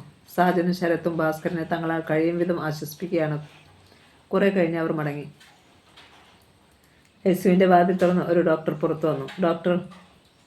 ഭാസ്കരൻ അയാളുടെ അരികിൽ ഓടിയെത്തി. എൻ്റെ കുഞ്ഞിനെ എങ്ങനെയുണ്ട് ഡോക്ടർ? ഡോക്ടർ സഹതാപത്തിൽ അയാളെ നോക്കി. അനന്തരം അവിടെയുണ്ടായിരുന്ന പ്രസാദിനെയും. അയാൾ പ്രസാദിനെ വിളിച്ച് അകലേക്ക് മാറ്റി നിർത്തി. പ്രസാദേ, നേരത്തെ ഞാൻ പറഞ്ഞത് ദൈവത്തിന് ഞങ്ങൾക്കും പകുതി സാധ്യതകളെന്നാണ്. പക്ഷേ ഇപ്പോൾ ദൈവത്തിന് മാത്രമാണ് സാധ്യത. പ്രസാദ് തരിച്ചു നിന്നു. ഭാസ്കരനെ അംബികയും അവിടേക്ക് നോക്കുന്നവൻ കണ്ടു. അവരോട് ഇനി എന്ത് പറയും? ഏതായാലും അങ്കിളിനോടും ആൻറ്റിയോടും ഇപ്പോൾ ഒന്നും പറയേണ്ടെന്ന് പ്രസാദ് തീരുമാനിച്ചു. ഈ നേരത്തെ മീനാക്ഷിയമ്മ അച്ചാർ കമ്പനിയിൽ എത്തിയിരുന്നു. അത്യാവശ്യം വേണ്ട ഫയലുകൾ ഒപ്പിട്ടുകൊണ്ടിരിക്കുകയാണ് കൊറിയർ സർവീസിലെ പയ്യൻ വന്നത്. മാഡം, അവൻ കനത്തൊരു കവർ നീട്ടി. കൂടെ തന്ന പേപ്പറിൽ ഒപ്പിട്ട് കൊടുത്തു. പയ്യൻ പോയി കഴിഞ്ഞപ്പോൾ മീനാക്ഷിയമ്മ കവർ എടുത്തു. തൻ്റെ അഡ്രസ്സ് തന്നെയാണ്. പക്ഷേ ഫ്രമിൻ്റെ ഭാഗത്തെ മീരയുടെ അച്ഛൻ അനിരുദ്ധൻ്റെ അഡ്രസ്സ്. മീനാക്ഷിയമ്മയുടെ നെറ്റി ചുളിഞ്ഞു. കോപതാപങ്ങളോടെയാണ് അവൾ അത് വലിച്ചു കീറിയത്. അതിൽ നടുവേ മടക്കിയ കുറേ കട്ടിക്കടലാസുകൾ. മീനാക്ഷിയമ്മ അത് നിവർത്തി. ആദ്യം വരുന്നത് ഒരു കത്തായിരുന്നു. അവർ തിടുക്കത്തിൽ അതൊന്ന് ഓടിച്ചു വായിച്ചു. പിന്നെ വിശ്വാസം വരാത്തതുപോലെ ബാക്കി പേപ്പറുകൾ മറിച്ചു നോക്കി. മീനാക്ഷിയമ്മയുടെ മുഖത്ത് വിവിധ ഭാവങ്ങൾ മിന്നിമറഞ്ഞു. മീനാക്ഷിയമ്മ ശ്രദ്ധയോടെ അനിരുദ്ധൻ്റെ കത്ത് വീണ്ടും വായിക്കാൻ തുടങ്ങി. ഞാൻ എത്രയും ബഹുമാനിക്കുന്ന മീനാക്ഷിയമ്മയ്ക്ക്, ഞാൻ ഒട്ടും ആഗ്രഹിച്ചതല്ലെങ്കിലും എൻ്റെ മകൾ മീര നിങ്ങളുടെ മകൻ്റെ ഭാര്യയായി. പക്ഷേ വെറും കൈയോടെയാണ് എൻ്റെ മകൾ മീര ആ വീട്ടിൽ വന്നു കയറിയത്. അതിൻ്റെ പേരിൽ മീനാക്ഷിയമ്മയോ ഗോകുലത്തിൽ മറ്റാരെങ്കിലുമോ അവളെ പരിഹസിക്കാനും പുച്ഛിക്കാനും കഷ്ടപ്പെടുത്താനും ഒന്നും ഇടയാകരുതെന്ന് ഞാൻ ആഗ്രഹിക്കുന്നു.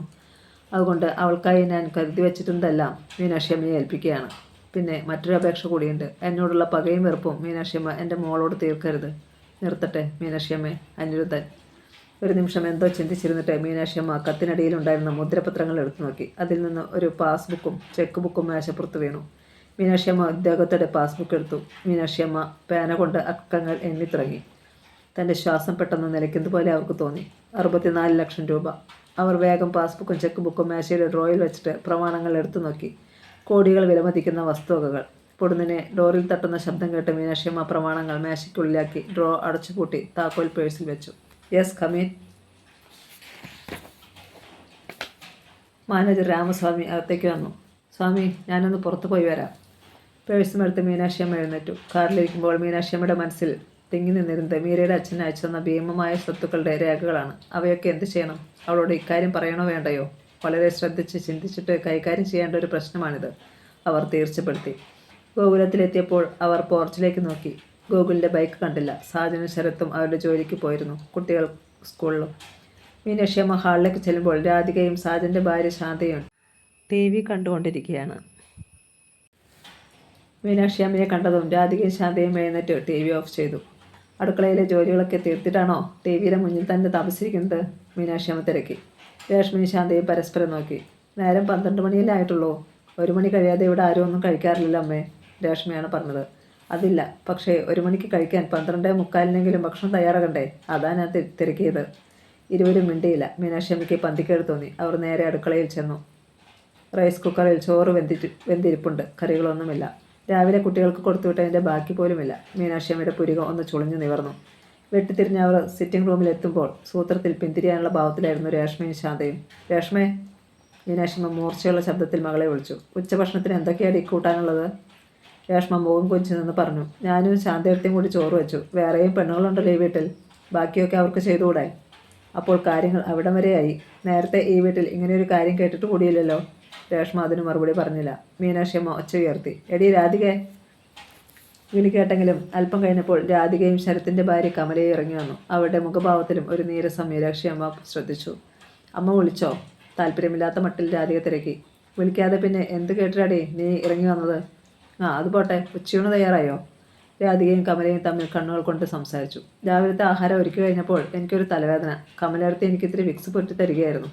മീനാക്ഷിയമ്മയ്ക്ക് കാര്യം വ്യക്തമായി. 4 പേരും വിരൽ ചൂണ്ടുന്നത് മീരയുടെ നേർക്കാണ്. അപ്പോൾ ഇതൊന്നും അറിയാതെ മീനാക്ഷിയമ്മയുടെ ശബ്ദം കേട്ട് മീര അവിടേക്ക് വന്നു. അവൾക്ക് കാര്യങ്ങൾ ഏതാണ്ട് പിടികിട്ടി. കറികളൊക്കെ ഞാനുണ്ടാക്കാമേ, ഒരു 15 മിനിറ്റ്. അവൾ അടുക്കളയിലേക്ക് നടക്കാൻ ഭാവിച്ചു. മീര നിൽക്ക്, മീനാക്ഷിയമ്മ പറഞ്ഞു. അവളുടെ കാലുകൾ നിശ്ചലമായി. എൻ്റെ മക്കളും മൂത്ത മരുമക്കളും ചേർന്ന് എനിക്കെതിരെയാണ് യുദ്ധം പ്രഖ്യാപിച്ചിരിക്കുന്നത്. അതേതായാലും നടപ്പില്ല. ഞാൻ പറയുന്നതും ചിന്തിക്കുന്നതും മാത്രമേ ഈ വീട്ടിൽ നടക്കൂ. എന്താണ് അവർ ഉദ്ദേശിക്കുന്നതെന്ന് ആർക്കും പിടികിട്ടിയില്ല. മീനാക്ഷിയമ്മ സിറ്റൗട്ടിലേക്ക് ഇറങ്ങി നിന്ന് ആർക്കോ ഫോൺ ചെയ്തു. മറ്റു 4 പേരും വർഗശത്രുവിനെ കാണുന്നത് പോലെ പകയോടെ മീരയെ നോക്കി. ആ കണ്ണുകൾ തന്നെ ദഹിപ്പിക്കുമെന്ന് മീരയ്ക്ക് തോന്നി. മീനാക്ഷിയമ്മ തിരിച്ചു വന്നു. വാ, ഇവിടെ വന്നിരിക്കും മീരെ, സെറ്റിയിലിരുന്നിട്ട് അവർ വിളിച്ചു. സങ്കോചത്തരയാണെങ്കിലും അവൾ അടുത്തെത്തി മടിച്ചു നിന്നു. മീനാക്ഷിയമ്മ അവളെ കൈപ്പിടിച്ച് തൻ്റെ അരികിലിരുത്തി. റിമോട്ട് എടുത്ത് TV ഓൺ ചെയ്തു. ഇതൊട്ട് ഇഷ്ടപ്പെടാതെ മറ്റു 4 പേരും പിൻവാങ്ങി. എന്തിനാ അമ്മ ഇങ്ങനെയൊക്കെ? ഞാൻ ഇവിടുത്തെ ജോലിയൊക്കെ ചെയ്ത് ആരുടെയും മുന്നിൽ വരാതെ കഴിഞ്ഞോളാം. വെറുതെ മറ്റുള്ളവരെ കൂടുതൽ ചുണ്ടി പിടിപ്പിക്കണ്ടല്ലോ. മീനാക്ഷിയമ്മ അവളുടെ മുടിയിഴകളിൽ പതുക്കെ തലോടി. അങ്ങനെ ഒളിച്ച് കഷ്ടപ്പെട്ട് കഴിയേണ്ടവളല്ല നീ. എൻ്റെ ഇളയ മകൻ്റെ ഭാര്യയാണ്. മറ്റുള്ളവരെ പോലെ തന്നെ നിനക്കും ഈ വീട്ടിൽ അധികാരങ്ങളും അവകാശങ്ങളുമുണ്ട്. മീര വെറുതെ TV സ്ക്രീനിൽ തെളിയുന്ന ചിത്രങ്ങളിലേക്ക് നോക്കിയിരുന്നു. 1 മണി ആകാറായി. പുറത്ത് ഒരു ഓട്ടോ വന്നു നിന്നു. അതിൽ നിന്നിറങ്ങിയ കമ്പനിയിലെ ഒരു ജോലിക്കാരൻ പ്ലാസ്റ്റിക് കാരിബാഗുമായി സിറ്റൗട്ടിലെത്തി. മീനാക്ഷിയമ്മ ചെന്ന് കവർ വാങ്ങി. സ്വാമി പണം തന്നല്ലോ? തന്നു മാഡം, നീ പോയിക്കോ. ജീവനക്കാരൻ ഓട്ടോയിൽ തന്നെ മടങ്ങി. വാ മോളെ. മീനാക്ഷിയമ്മ മീരയെയും കുട്ടി തീന്മേശയ്ക്കടുത്തെത്തി. പ്ലാസ്റ്റിക് കവറിൽ നിന്ന് പൊതികളെടുത്ത് പ്ലേറ്റുകളിലാക്കിയത് മീനാക്ഷിയമ്മ തന്നെയാണ്. ചിക്കൻ ബിരിയാണിയും കൂട്ടുകറികളും. വാ കഴിക്കേ. അവരെ കൂടി വിളിക്കാമേ, അവൾ കെഞ്ചി. വേണ്ട, ഒരു നേരം കഴിച്ചില്ലെങ്കിൽ ചത്തുപോകത്തില്ലെന്ന് അവർക്ക് ശരിക്കറിയാം. അതുമല്ലെങ്കിൽ തൽക്കാല ശമനത്തിന് മുറിയിൽ എന്തെങ്കിലും കരുതിയിട്ടുണ്ടാവും. അവ നേരായിരുന്നു. രേഷ്മയുടെ മുറിയിലെ മേശപ്പുറത്ത് കശുവണ്ടിപ്പരിപ്പും പഴങ്ങളും മറ്റും നിരന്നിരുന്നു. അവർക്കൊപ്പം ശാന്തയും കമലുമുണ്ട്. രാധിക കയറുവന്തും ഒന്നിച്ചാണ് എല്ലാവരും ചോദിച്ചത്. എന്തായി? അമ്മ മരുമകളെ ബിരിയാണി വരുത്തി തീറ്റിക്കുകയാണ്. തീറ്റിക്കട്ടെ, മതിയാവോളം തീറ്റിക്കട്ടെ. എത്ര കാലത്തേക്കാണെന്ന് അറിയാമല്ലോ, അവർ പുച്ഛിച്ച് ചിരിച്ചു. ആ നേരത്തെ ക്രിസ്ത്യൻ മെഡിക്കൽസിൽ നഴ്സിംഗ് സ്റ്റുഡൻസ് സമയയോട് ശർമിളയുടെ കാര്യങ്ങൾ തിരക്കുകയായിരുന്നു ഗോകുൽ. ശർമിളയുടെ ഏറ്റവും അടുത്ത സുഹൃത്താണവൾ. ശർമിളയുടെയും ഗോകുലിൻ്റെയും അടുപ്പത്തിൻ്റെയും ആഴം അവൾക്കറിയാം. ഒന്നും മടിച്ചിട്ടാണെങ്കിലും സമയെ സത്യം പറഞ്ഞു. ഗോകുലിൻ്റെ മുഖം മങ്ങി. സമയെ, എനിക്ക് ശർമിളയൊന്ന് കണ്ടേ പറ്റൂ. മരിക്കുകയാണെങ്കിൽ അവൾ ഈ കയ്യിൽ കിടന്ന് മരിക്കണം. എനിക്ക് പറ്റിയ തെറ്റുകൾ എനിക്ക് അവളോട് പറയണം. സങ്കടത്തിൽ അവൻ്റെ ചുണ്ടുകൾ വിരുമ്പി. സമയാകെ വെട്ടിലായി. ആരെങ്കിലും അറിഞ്ഞുപോയാൽ തൻ്റെ പഠിത്തം അതോടെ തീരും. അവൻ വീണ്ടും നിർബന്ധിച്ചു. എനിക്കും ശർമ്മിളയ്ക്കും ചെയ്തു തരാവുന്ന ഏറ്റവും വലിയ സഹായമായിരിക്കും ഇത്, ഗോകുൽ യാചിക്കും പോലെ പറഞ്ഞു. സമയ പ്ലീസ്. ഏതായാലും ഗോകുൽ ഇവിടെ നിൽക്ക്, ഞാനൊന്ന് നോക്കിയിട്ട് വരാം. ശരി. സമയ അപ്പുറത്തേക്ക് പോകുന്നത് കണ്ടുകൊണ്ട് ഗോകുൽ കോണിപ്പടിയുടെ അടിഭാഗത്തെ മറവിലേക്ക് നീങ്ങി നിന്നു. സമയ പോയിട്ട് കുറച്ചു കഴിഞ്ഞ് വീണ്ടും എത്തി. ഗോകുൽ പിൻഭാഗത്തെ വാതിലിനടുത്ത് വന്നാൽ മതി. അധിക നേരമൊന്നും അവിടെ നിന്നേക്കരുത്, അവൾ അടക്കിയ ശബ്ദത്തിൽ പറഞ്ഞു. ശരി, ഞാൻ വരാം. ഗോകുൽ സമയ നിർദ്ദേശിച്ച ഭാഗത്തേക്ക് നീങ്ങി. കഥകിൽ ചെറുതായൊന്ന് തട്ടിയപ്പോഴേക്ക് അകത്തു നിന്ന് സമയം തന്നെ വാതിൽ തുറന്നു. ഗോകുൽ തിടുക്കത്തിൽ ഉള്ളിൽ കടന്നു. വേറെയും നേഴ്സുമാർ ഉണ്ടായിരുന്നു അവിടെ. അവൻ്റെ കടന്നുവരവ് അവർക്കാർക്കും ഇഷ്ടപ്പെട്ടില്ലെന്ന് മുഖത്തു നിന്ന് വായിച്ചറിയാമായിരുന്നു. ബെഡുകൾ പരസ്പരം സ്ക്രീൻ വെച്ച് മറച്ചിരിക്കുകയാണ്. സമയം അവനെ ഒരു കിടക്കയ്ക്കരിയിലേക്ക് കൊണ്ടുപോയി. ഒന്നേ നോക്കിയുള്ള ഗോകുൽ കിടക്കയിൽ കഴുത്തുവരെ പുതപ്പിച്ച നിലയിൽ ശർമ്മിളയെ കണ്ടതും ചങ്ക് പിളരുന്നത് പോലെ തോന്നി. ഒറ്റ ദിവസം കൊണ്ട് അവൾക്ക് 10 വയസ്സ് കൂടിയിരിക്കുന്നു. രക്തമയം തീർത്തും നഷ്ടപ്പെട്ടതുപോലെ വിളർത്ത കവിളുകൾ, വരണ്ട ചുണ്ടുകൾ, തലയിണയിലേക്ക് ചിതറിക്കിടക്കുന്ന തലമുടി, കണ്ണുകൾ പൂട്ടിയിരിക്കുന്നു. ആ നെഞ്ചിൽ പ്രാണനുണ്ടെന്ന് തോന്നുന്നത് വളരെ സാവധാനമുള്ള ഉയർച്ചയും താഴ്ചയും കൊണ്ടു മാത്രമാണ്. പിന്നെ കൈത്തണ്ടയിലൂടെ കയറിക്കൊണ്ടിരിക്കുന്ന ഗ്ലൂക്കോസ് സൂചികളും. നിലവിളിക്കാതിരിക്കാൻ ഗോകുൽ വല്ലാതെ പാടുപെട്ടു. ഈ കിടക്കുന്നത് തൻ്റെ പ്രാണനാണ്, സ്വപ്നവും പ്രതീക്ഷയുമാണ്. ശർമ്മിളെ, അവളുടെ കാതിനരിയിലേക്ക് കുനിഞ്ഞ് അവൻ വിളിച്ചു. മൂളൽ പോലെ ഒരു മറുപടി. അവൾക്കുള്ളിൽ നല്ല ബോധമുണ്ടെന്ന് അവന് തോന്നി. എന്തിനാ മോളെ നീ ഈ കടുക്കായി ചെയ്തത്? ഞാൻ നിന്നെ വഞ്ചിച്ചെന്ന് കരുതിയോ? ഇല്ല മോളെ, ഒക്കെ നിന്റെ തെറ്റിദ്ധാരണയാ. നിന്നോടെല്ലാം തുറന്നു പറയാൻ കാത്തിരിക്കുകയായിരുന്നു ഞാൻ. പക്ഷെ അതൊന്നും കേൾക്കാനുള്ള ക്ഷമ പോലും ഇല്ലാതെ നീ. ഗദ്ഗതം കാരണം അവൻ്റെ തൊണ്ട വാക്കുകൾ കുരുങ്ങി. ഗോകുൽ മതി. ശബ്ദം കേട്ട് അവൻ തലയുയർത്തി. സമയയാണ്. അവൻ്റെ കണ്ണുകളിലെ ദൈന്യത കണ്ടില്ലെന്ന് നടിക്കുകയേ അവൾക്ക് നിർവൃത്തിയുള്ളായിരുന്നു. ഗോകുൽ പറഞ്ഞ പ്രകാരം ഇത്രയുമൊക്കെ ചെയ്തു തന്നില്ലേ ഞാൻ? ഇനി ബുദ്ധിമുട്ടിക്കരുത്. അവൾ പറയുന്നത് നേരാണെന്ന് അവനറിയാം. ഓക്കെ, താങ്ക് യു സമയ. ശർമ്മിളയുടെ കൈ പതുക്കെ പഴയതുപോലെ വെച്ചിട്ട് ആ കവളിലൊന്ന് തലോടാൻ ഭാവിക്കായിരുന്നു ഗോകുൽ. എന്നാൽ ആ നെറ്റി ചുളിഞ്ഞു. ശർമ്മിളയുടെ കൺപോളകളിൽ നനവ്. ഈശ്വര, താൻ പറഞ്ഞതെല്ലാം അവൾ കേട്ടിരിക്കുന്നല്ലോ. ഞാൻ പിന്നെ വരാം മോളെ. അവളുടെ മുടിയിലൊന്ന് തടവിയിട്ട് അവൻ എഴുന്നേറ്റു. സമയം തുറന്നു കൊടുത്ത പിൻവാതിൽ വഴി തന്നെ പുറത്തു കടന്നു. നേരം സന്ധ്യയോട് അടുക്കുകയായിരുന്നു. സങ്കടം അടക്കാൻ കഴിയുന്നില്ല. ഇത്തിരി മദ്യപിച്ചാലോ? അവൻ അങ്ങനെ തോന്നി. വല്ലപ്പോഴുമൊക്കെ അമ്മ അറിയാതെ അല്പം കൂടി കുടിക്കാറുണ്ട്. ഗോകുൽ ബൈക്കിൽ ബാർ ഹോട്ടലിന് മുന്നിലെത്തി. പരിചയക്കാർ ആരെങ്കിലും ഉണ്ടോ എന്ന് ചുറ്റുപാടും സൂത്രത്തിൽ നോക്കിയിട്ട് അകത്ത് കയറി. അരണ്ട വെളിച്ചം മാത്രമുള്ള ഒരു മൂലയിൽ ചെന്നിരുന്നു. ബയർ റോഡ് 2 പെഗ് ബ്രാൻഡിക്ക് ഓർഡർ കൊടുത്തു. വളരെ പെട്ടെന്ന് തന്നെ അത് കഴിച്ചിട്ട് ബില്ലിൻ്റെ ഒപ്പം പണം വെച്ചിട്ട് എഴുന്നേൽക്കാൻ ഭാവിക്കായിരുന്നു ഗോകുൽ. അളിയോ, ഈ പരിപാടിയോ ഉണ്ടായിരുന്നോ? ഗോകുൽ ഞെട്ടിത്തിരിഞ്ഞു. മീരയുടെ ആങ്ങള രാജീവും കൂട്ടുകാരും. മങ്ങിയ ഇരുട്ടിലേക്ക് താൻ വന്ന് കയറിയതുകൊണ്ട് അവരെ കാണാൻ കഴിഞ്ഞിരുന്നില്ല. അവരെ തീർത്ത് അവഗണിച്ച് പുറത്തേക്ക് നടക്കാൻ ഭാവിക്കുകയായിരുന്നു ഗോകുൽ. എന്നാൽ രാജീവ് കൈനീട്ടി അവൻ്റെ കയ്യിൽ പിടിച്ചു. സ്വന്തം അളിയനൊരു പെഗ് വേണമെന്ന് ചുമ്മാതെങ്കിലും ചോദിച്ചിട്ട് പോവാശാനെ. ഗോകുലിൻ്റെ മുഖം മാറി. കൈവിട് രാജീവേ, അളിയൻ വലിയ ചൂടിലാണല്ലോ. അങ്ങനെ ചോദിച്ചെങ്കിലും അവൻ പിടിവിട്ടു. ഗോകുൽ ദേഷ്യമടക്കി പുറത്തേക്ക് നടന്നു. പിന്നിൽ രാജീവിൻ്റെയും കൂട്ടുകാരുടെയും പൊട്ടിച്ചിരികൾ കേട്ടു. ഗോകുൽ ബൈക്കിൽ കയറുമ്പോൾ രാജീവ് എന്തോ ചിന്തിച്ചുകൊണ്ടിരുന്നു. അപ്പോൾ കൂട്ടുകാരിൽ ഒരാൾ ചോദിച്ചു, എന്തൊക്കെയായാലും നിന്റെ പെങ്ങളെ വിവാഹം കഴിച്ചവനല്ലേ അവൻ? അതുകൊണ്ട് ജന്മശത്രുവായി അവനോട് ഞാൻ പുറത്തുനിന്ന് നിങ്ങൾ കരുതുന്നുണ്ടോ? പിന്നെ ഒക്കെ അഭിനയിക്കുകയല്ലേടാ ഞാൻ. എന്തിന്? ആർക്കും സംശയം തോന്നാത്ത ഒരവസരത്തിന്. ആ അവസരമാണിപ്പോൾ വന്നിരിക്കുന്നത്. നമ്മുടെ ഭാഗ്യത്തിന് അവനിപ്പോൾ ഇവിടെ വന്നത്.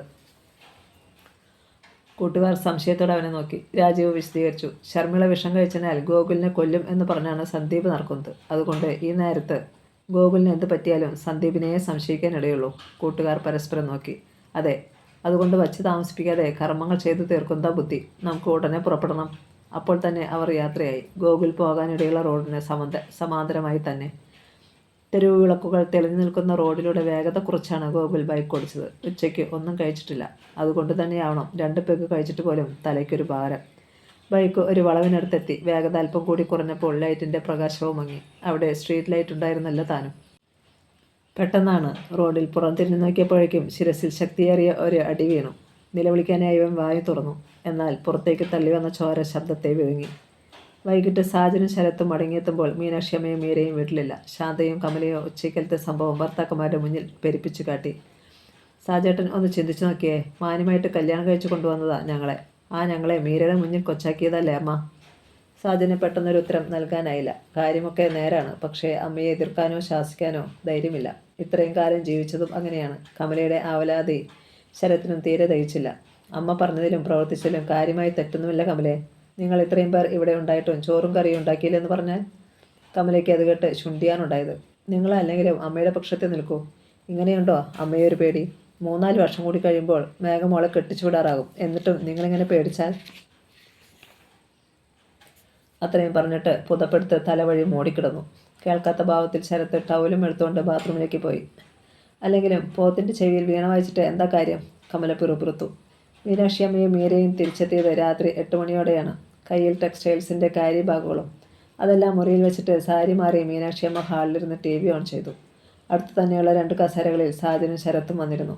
അമ്മയോട് ഇക്കാര്യം സംസാരിക്കണമെന്നതാണ് ഭാര്യമാരുടെ ആവശ്യം. പക്ഷേ കുറേ നേരം ഇരുന്നിട്ടും ഒരക്ഷരം മിണ്ടാൻ കഴിഞ്ഞില്ല ഇരുവർക്കും.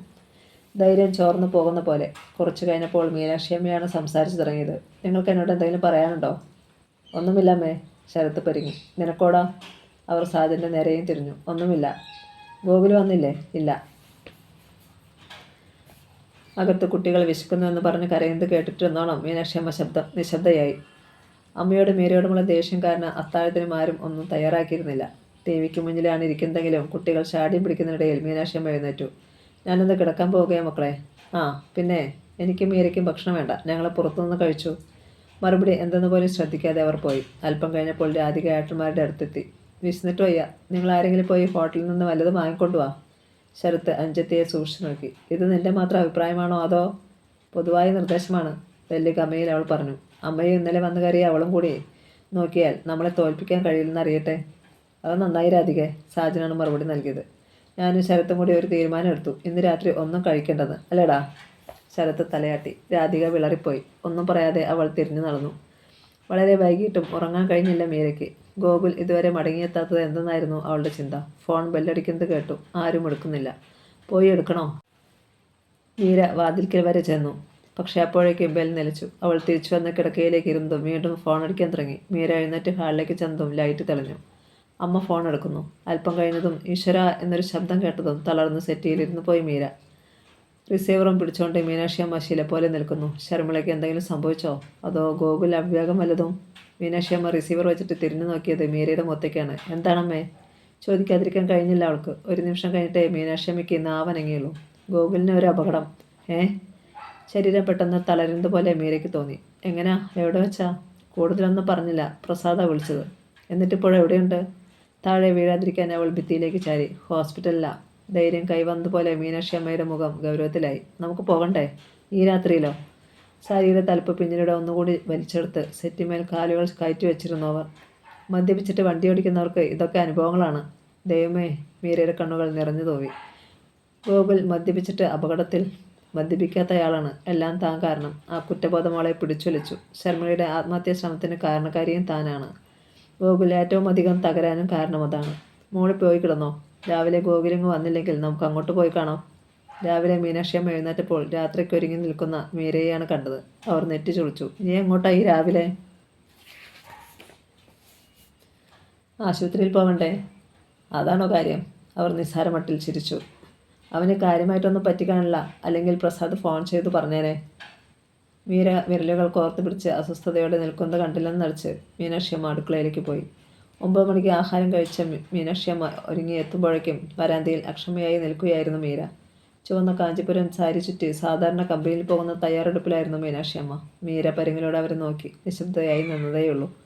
വാ മോളെ, പോകുന്ന വഴിക്ക് നമുക്ക് ആശുപത്രിയിൽ ഒന്ന് കയറിയേക്കാം. അവരോടൊപ്പം പുറത്തേക്ക് നടക്കുമ്പോൾ ശാന്തയും കമലയും രേഷ്മയും രാധികയുമൊക്കെ എത്തി നോക്കുന്നത് കണ്ടു. അപ്പോൾ മാത്രം മീരയ്ക്ക് മീനാക്ഷിയമ്മയോട് കൂടുതൽ ദേഷ്യം തോന്നി. സ്വന്തം മകനാണ് അപകടത്തിൽപ്പെട്ടിരിക്കുന്നത്. പക്ഷേ ഗോകുലിനോട് യാതൊരു സ്നേഹവും ഇല്ലാതെയാണ് പെരുമാറുന്നത്. എന്ത് പറ്റിയാലും കുഴപ്പമില്ലെന്ന ഭാവം. ഏതെങ്കിലും അമ്മയ്ക്ക് ഈ വിധം പെരുമാറാനാവുമോ? ഏതൊരു അമ്മയായിരുന്നാലും ഇന്നലെ രാത്രിയിൽ ആശുപത്രിയിലേക്ക് പാഞ്ഞു പോവുകയില്ലായിരുന്നോ? ആ അപകടത്തെക്കുറിച്ച് തന്നോടല്ലാതെ ഈ വീട്ടിൽ മറ്റാരോടും പറഞ്ഞിട്ടുമില്ല. കയറ്. ശബ്ദം കേട്ട് ഞെട്ടിയതുപോലെ അവൾ പകച്ചു. മീനാക്ഷി അമ്മ കാറിൽ കയറിയിരിക്കുന്നു. ഡോർ തുറന്നു പിടിച്ചു നിൽക്കുകയാണ് ദാസപ്പൻ. യാന്ത്രികമായി അവളും കയറി. ക്രിസ്ത്യൻ മെഡിക്കലിൻ്റെ മുറ്റത്ത് കാർ നിന്നപ്പോഴാണ് ശർമിളയും ഇവിടെയാണെന്ന് മീനാക്ഷി അമ്മ പറഞ്ഞത് അവൾ ഓർത്തത്. കാറിൽ നിന്ന് ഇറങ്ങും മുമ്പ് മീനാക്ഷി അമ്മ പ്രസാദിൻ്റെ സെല്ലിലേക്ക് വിളിച്ചു. റൂം നമ്പർ എത്രയാ പ്രസാദേ? 265. ഫോൺ ഹാൻഡ് ബാഗിലേക്ക് വെച്ചുകൊണ്ട് അവർ ലിഫ്റ്റിനരിയിലേക്ക് പോയി. പിന്നാലെ മീരയും. ചാരിക്കിടന്നിരുന്ന വാതിലിൽ അവർ പതുക്കെ തട്ടി. യെസ്. അകത്തുനിന്ന് ഗോകുലിൻ്റെ പതിഞ്ഞ ശബ്ദം. മീരയുടെ നെഞ്ചിടിപ്പ് കൂടി. അടിവയറ്റിൽ നിന്ന് ഒരു എരിവ് മുകളിലേക്ക് കയറി വരുന്നത് പോലെ. മുറിയിലേക്ക് ആദ്യം കയറിയത് മീനാക്ഷി അമ്മയാണ്. അവരുടെ മറവിലായിരുന്നു മീര. എങ്കിലും ഒറ്റ നോട്ടത്തിൽ തന്നെ അവൾ ഗോകുലിൻ്റെ അവസ്ഥ കണ്ടു. അമ്മ പറഞ്ഞതുപോലെ അത്ര നിസ്സാരമല്ലെന്ന് മനസ്സിലായി. തലയിൽ നിന്ന് താടിക്കടിയിലൂടെ കെട്ടിയിരിക്കുന്ന ഒരു വലിയ ബാൻഡേജ്. മുഖത്തും ചിലയിടങ്ങളിലും മരുന്ന് പുരട്ടിയിട്ടുണ്ട്. നെഞ്ചിലും ചുറ്റിയിട്ടുണ്ട് ബാൻഡേജ്. കഴുത്തിൽ ബാൻഡേജിൽ തൂക്കിയിട്ടിരിക്കുകയാണ് വലത് കൈ, ഒടിവ് പറ്റിയതുപോലെ. മീനാക്ഷി അമ്മയും ആകപ്പാടെ മകൻ്റെ അവസ്ഥ ശ്രദ്ധിച്ചു. അവനാണെങ്കിൽ മുഖം കൊടുക്കാതെ ജനാലയ്ക്കിലേക്ക് നോക്കിക്കിടന്നു. ഇടയ്ക്ക് തന്നെ കണ്ടപ്പോൾ ഉണ്ടായ അസ്വസ്ഥതയും മീര അറിഞ്ഞു. മീനാക്ഷി അമ്മ ഒരു സ്റ്റൂൾ വലിച്ചിട്ട് അതിലിരുന്നു. എങ്ങനെയുണ്ടപ്പോൾ? കുഴപ്പമില്ല. ശബ്ദം പതിഞ്ഞായിരുന്നെങ്കിലും അതിൽ ആരോടൊക്കെയുള്ള പക തിരിച്ചറിയാം. മദ്യപിച്ചിട്ട് വണ്ടി ഓടിച്ചാലുണ്ടാകുന്ന അപകടത്തെക്കുറിച്ച് എപ്പോഴെങ്കിലും നിനക്ക് ബോധ്യമായല്ലോ അല്ലേ? അങ്ങനെയാണെന്ന് അമ്മയോട് ആരാ പറഞ്ഞത്? അവൻ്റെ ശബ്ദം കൊടുത്തു. പിന്നല്ലാതെ. മീനാക്ഷി അമ്മയുടെ ഗർഭിന് കോട്ടമില്ല. അല്ലെങ്കിലും എൻ്റെ ഭാഗം കേൾക്കാൻ ആരും തയ്യാറായിട്ടില്ലല്ലോ ഒരിക്കലും. അമർഷം നിറഞ്ഞ വാക്കുകൾ. അത് നീ മുനവെച്ച് പറയുന്നതാണെന്ന് എനിക്കറിയാം. അവർ ബാഗിൽ നിന്നൊരു കെട്ട് നോട്ടെടുത്ത് ടേബിളിൽ വെച്ചു. അത്യാവശ്യ കാര്യങ്ങൾക്ക് ഉപയോഗിക്കാം. ഗോകുൽ മിണ്ടിയില്ല. മീനാക്ഷി അമ്മ എഴുന്നേറ്റു. പോകാം മോളെ. അമ്മേ. മീര വിങ്ങിപ്പൊട്ടി. ഗോകുൽ ഈ അവസ്ഥയിൽ കിടക്കുമ്പോൾ സഹായിക്കാൻ ആരുമില്ലാതെ. ഓ, ഞാനത് മറന്നു. അവർ വളരെ പണിപ്പെട്ടതുപോലെ ഒന്ന് ചിരിച്ചു. ഭർത്താവിനെ ശുശ്രൂഷിക്കേണ്ടത് ഭാര്യയുടെ കടമയാണല്ലോ. ആ ഒരു പതിവിപ്പോൾ എനിക്കില്ലാത്തതുകൊണ്ടായിരിക്കും മറന്നുപോയത്. സ്വരത്തിൽ നീരസം. അവർ വാതിൽക്കിലേക്ക് നടന്നു. അതിനിടെ ബാക്കി പറഞ്ഞു. ജീവിതത്തിനും മരണത്തിനുമിടയിൽ ഒരാൾ കൂടിയുണ്ടല്ലോ ഈ ഹോസ്പിറ്റലിൽ. ശർമിള. ഞാൻ അവിടെ കൂടി ഒന്ന് പോകുന്നു. പിന്നെ അവളുടെ ആങ്ങള സന്ദീപ് ഇന്നലെ വന്നിട്ടുണ്ട്. മീര അവൻ്റെ മുന്നിലൊന്നും ചെന്ന് പെട്ടേക്കരുത്. മേലേക്കും താഴേക്കും നോക്കാത്തവനവൻ. മീര തലയാട്ടി. മീനാക്ഷിയമ്മ പോയി കഴിഞ്ഞപ്പോൾ അവൾ വാതിൽ ചാരിയിട്ട് കട്ടിലിൻ്റെ കാൽക്കൽ വന്നു നിന്നു. കുരുക്ഷേത്ര യുദ്ധത്തിനു മുമ്പ് ഉറക്കം നടിച്ചു കിടന്നിരുന്ന കൃഷ്ണൻ്റെ കാൽക്കൽ സഹായത്തിനായി വന്നു നിന്ന അർജുനനെ പോലെ. ഗോകുൽ. അവൾ അവൻ്റെ കാലിൽ പിടിച്ചു. അത് വലിച്ചു മാറ്റാനുള്ള ശക്തി ഇല്ലാഞ്ഞിട്ട് എന്നവണ്ണം അവൻ അതിന് തുനിഞ്ഞില്ല. പക്ഷേ 2 തുള്ളി കണ്ണീർ ആ കാലുകളിൽ വീണതും പൊള്ളിയതുപോലെ അവനൊന്ന് ഞെട്ടി. ഞാൻ ഒരിക്കലും ഗോകുലിൻ്റെ ഭാര്യയാകില്ലെന്ന്, ഗോകുലിനും ഗോകുൽ എൻ്റെ ഭർത്താവാകില്ലെന്ന് എനിക്കും നന്നായി അറിയാം. പക്ഷേ അമ്മ കാരണം അങ്ങനെ മറ്റുള്ളവരുടെ മുന്നിൽ അഭിനയിക്കുന്നു. കൂടെ അഭിനയിക്കുന്ന ഒരു നടിക്ക് നൽകുന്ന പരിഗണനയെങ്കിലും എനിക്ക് തന്നുകൂടെ? ഇപ്പോൾ ഗോകുൽ അവളെ സൂക്ഷിച്ചൊന്ന് നോക്കി. നേരത്തെ ഉണ്ടായിരുന്ന ആ കല്ലിച്ച ഭാവം അല്പം അയഞ്ഞിരിക്കുന്നത് അവൾ കണ്ടു. ഞാൻ എന്ത് വേണമെന്നാണ് നീ പറയുന്നത്? സിനിമയിലേതുപോലെ നിന്നെ എടുത്ത് വട്ടം കറക്കിക്കൊണ്ട് ഡ്യുവറ്റ് പാടണോ? അവൻ ഇത്തിരി മയപ്പെട്ടു എന്ന ബോധ്യത്തിൽ അവൾ സ്വാതന്ത്ര്യത്തോടെ വന്ന് സ്റ്റൂളിലിരുന്നു. ഗോകുൽ, രാവിലെ വല്ലതും കഴിച്ചോ? ഇല്ലെന്ന് അവൻ തലയാട്ടി. പക്ഷേ അസഹ്യമായ വേദന തോന്നിയതുപോലെ ആ മുഖം ചുളുങ്ങി. എന്താ വേണ്ടത്? ഞാൻ വാങ്ങിക്കൊണ്ടുവരാം. എന്തായാലും മതി. മേശപ്പുറത്ത് വെച്ചിരുന്ന നോട്ടുകളെടുത്ത് ഡ്രോ തുറന്ന് അവൾ അതിൽ വെച്ചു. അതിൽ നിന്ന് 100-ൻ്റെ ഒരു നോട്ടെടുത്ത് പുറത്തേക്ക് ഇറങ്ങിയപ്പോൾ കണ്ടയാളോട് തന്നെ കാൻറ്റീൻ എവിടെയെന്ന് തിരക്കി. ഗ്രൗണ്ട് ഫ്ലോറിലാ. അവൾ കാൻറ്റീനിൽ ചെന്ന് ദോശയും ചമ്മന്തിയും ചായയും വാങ്ങി. മടങ്ങാൻ ലിഫ്റ്റിൽ കയറിയപ്പോൾ എവിടെ നിന്നോ മറ്റൊരാൾ കൂടി വന്നു കയറി. ലിഫ്റ്റിൽ 3 എന്ന അക്കത്തിൽ വിരൽ അമർത്തി കഴിഞ്ഞാണ് അവൾ ആ മനുഷ്യനെ ശ്രദ്ധിച്ചത്. ശർമിളയുടെ ആങ്ങള സന്ദീപ്. അവനും അവളെ കണ്ടത് അപ്പോഴാണെന്ന് തോന്നി. ആ മുഖം ഇരുണ്ടു. നിന്നെയും അവനെയും ഒന്ന് കാണണമെന്ന് ഞാൻ വിചാരിച്ചിരിക്കുകയായിരുന്നടി നായൻ്റെ മോളെ. അവൻ്റെ ശബ്ദം ലിഫ്റ്റിനുള്ളിൽ ഇടിവെട്ടും പോലെ മുഴങ്ങി. ദൈവം തന്നെയാണ് അവനെയും ഇവിടെ എത്തിച്ചത്. ശ്വാസം നിലച്ച മാതിരി നിലക്കുകയാണ് മീര. വെള്ളയിൽ ചുവന്ന അടപ്പുള്ള പ്ലാസ്റ്റിക് പാത്രത്തിലെ ചായ പിടിവിട്ട് പോകാതിരിക്കാൻ അവൾ ആഞ്ഞു പിടിച്ചു. എൻ്റെ പെങ്ങളെ ചതിച്ച അവനും അതിരെ കൂട്ടുനിന്ന നീയും സ്വസ്ഥമായി ഒരു ദിവസം പോലും ജീവിക്കാൻ സമ്മതിക്കത്തില്ല ഞാൻ. ചെന്ന് പറഞ്ഞേര് നീ. കാലിൽ നിവർന്നു നിൽക്കാൻ അവന് കഴിയുന്ന നിമിഷം ഞാനങ്ങ് വരും. ലിഫ്റ്റ് അപ്പോഴേക്കും 3rd ഫ്ലോറിലെത്തി. വാതിൽ തുറക്കപ്പെട്ടയുടൻ മീര വേഗത്തിൽ പുറത്തിറങ്ങി. ഒന്ന് തിരിഞ്ഞു നോക്കാനുള്ള ധൈര്യം പോലുമില്ലാതെ മുന്നോട്ടോടി. മുറിയിലെ മേശപ്പുറത്ത് സാധനങ്ങൾ വഹിക്കുമ്പോഴും അവൾ വല്ലാതെ കിതച്ചു തുടങ്ങി. ഗോകുൽ ചോദ്യഭാവത്തിൽ അവളെ നോക്കി. അയാൾ സന്ദീപ്. കാര്യം മനസ്സിലായതുപോലെ അവൻ തിരക്കി. അവൾ നടന്നത് പറഞ്ഞു. അവൻ ഇപ്പോഴും തൃപ്തനല്ല. ആത്മനിന്ദ കലർന്ന ഭാവത്തിൽ ഗോകുൽ ചിരിച്ചു. പക്ഷേ മീരയുടെ നെറ്റി ചുളിഞ്ഞു. അപ്പോൾ ഗോകുൽ മദ്യപിച്ചിട്ട്?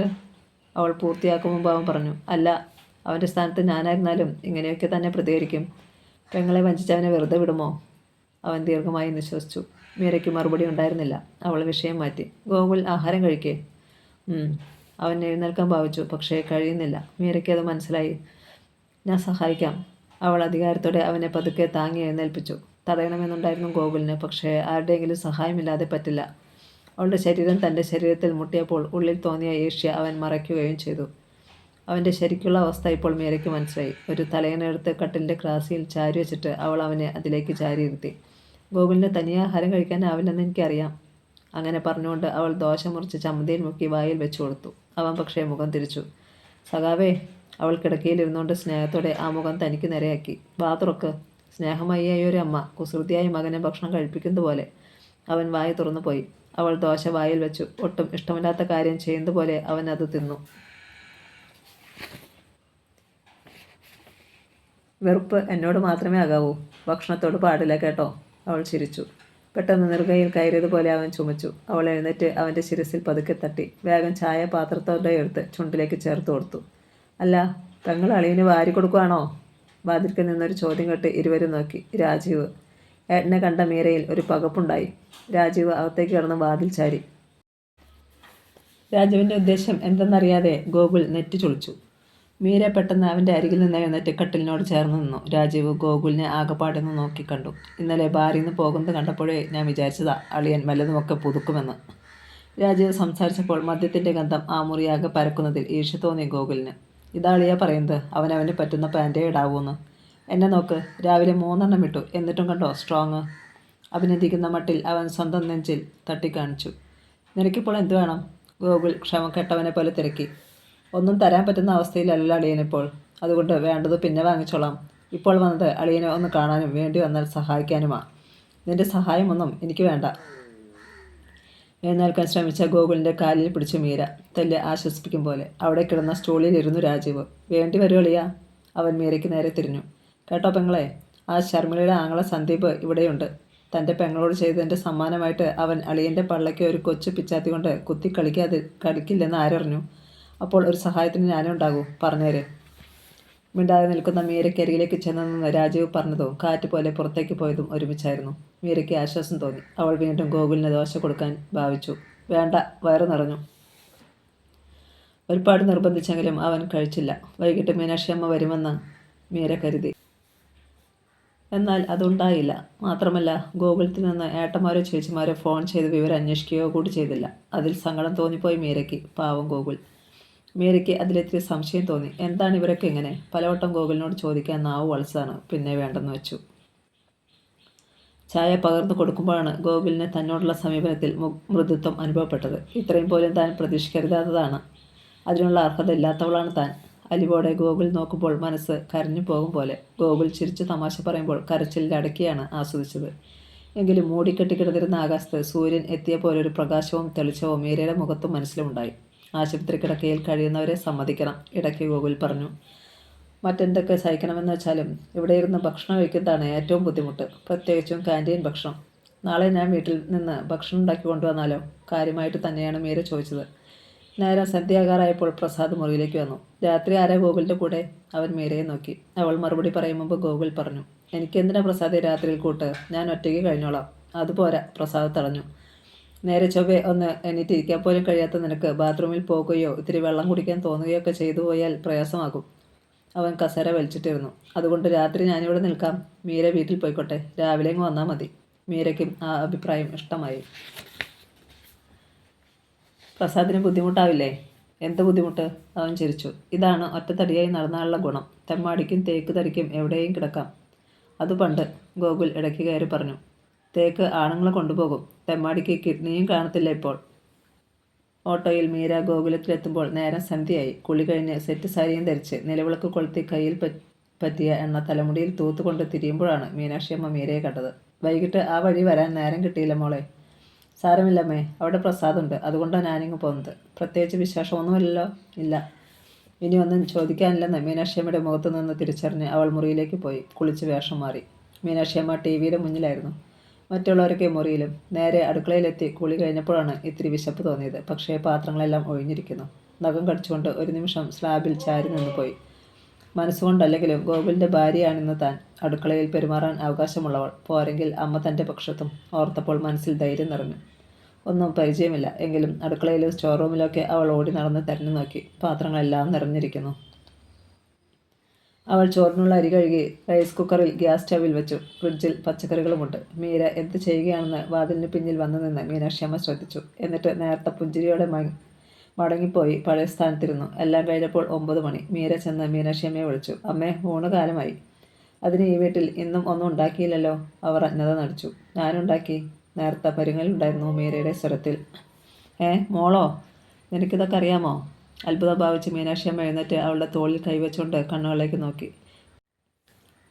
വീട്ടിലൊക്കെ നോക്കിയിരുന്നത് ഞാനാ. അത് ശരി. എങ്കിൽ നിന്റെ കൈപ്പുണ്യം എങ്ങനെയുണ്ടെന്ന് അറിയണമല്ലോ. അവളുടെ ഒപ്പം അവർ തീൻ മുറിയിലെത്തി. ഉള്ളിലുണ്ടായ അത്ഭുതം പുറത്തു വരാതിരിക്കാൻ മീനാക്ഷിയമ്മ പാടുപെട്ടു. വെജിറ്റേറിയൻ ആണെന്നേയുള്ളൂ. കാളൻ, പാവയ്ക്ക മെഴുക്ക് പുരട്ടി, വെണ്ടയ്ക്ക കൊണ്ടുള്ള തൊടുകറി, പയറുതോരൻ, പപ്പടം കാച്ചിയത്.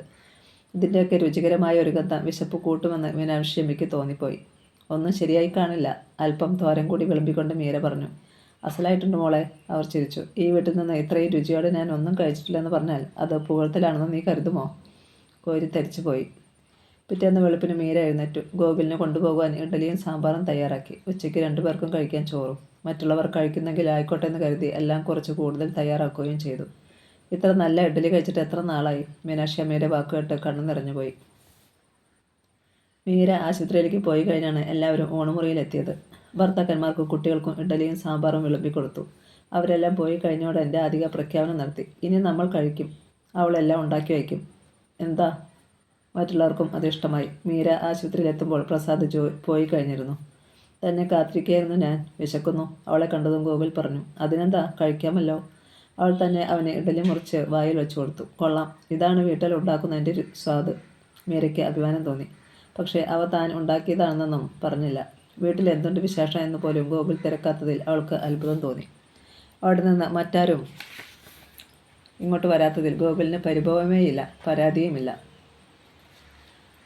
ഗോകുൽ, ശർമിളയെക്കുറിച്ച് ഒന്നും പറഞ്ഞില്ലല്ലോ. ഞാനൊന്ന് തിരക്കിയാലോ? മടിച്ചാണ് പറഞ്ഞതെങ്കിലും പ്രതീക്ഷയോടെ അവൾ അവൻ്റെ മുഖത്തേക്ക് നോക്കി.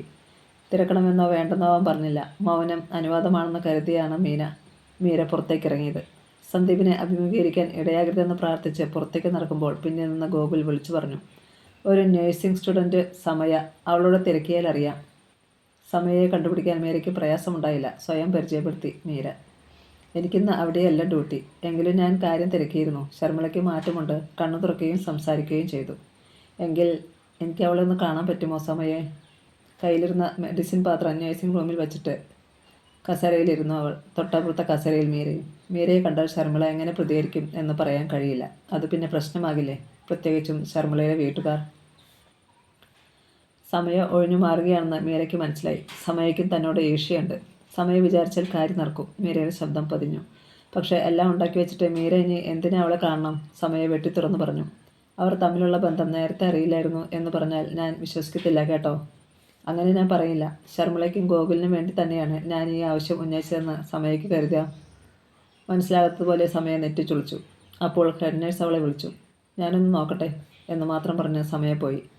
മീര മടങ്ങിയെത്തുമ്പോൾ ഗോകുലിൻ്റെ മുഖത്ത് ശർമിളയ്ക്ക് എങ്ങനെയുണ്ടെന്ന് അറിയാനുള്ള ജിജ്ഞാസ നിറഞ്ഞു നിൽക്കുന്നത് മീര കണ്ടു. സമയയിൽ നിന്ന് അറിഞ്ഞത് പറഞ്ഞപ്പോൾ മെല്ലെ ആശ്വസിച്ചു. നേരം ഉച്ച കഴിഞ്ഞു. ഗോകുലിന് മാറാൻ ഡ്രസ്സൊന്നുമില്ലല്ലോ അല്ലേ? വാസ്തവത്തിൽ മീര അപ്പോഴാണ് അതിനെക്കുറിച്ച് ചിന്തിക്കുന്നത്.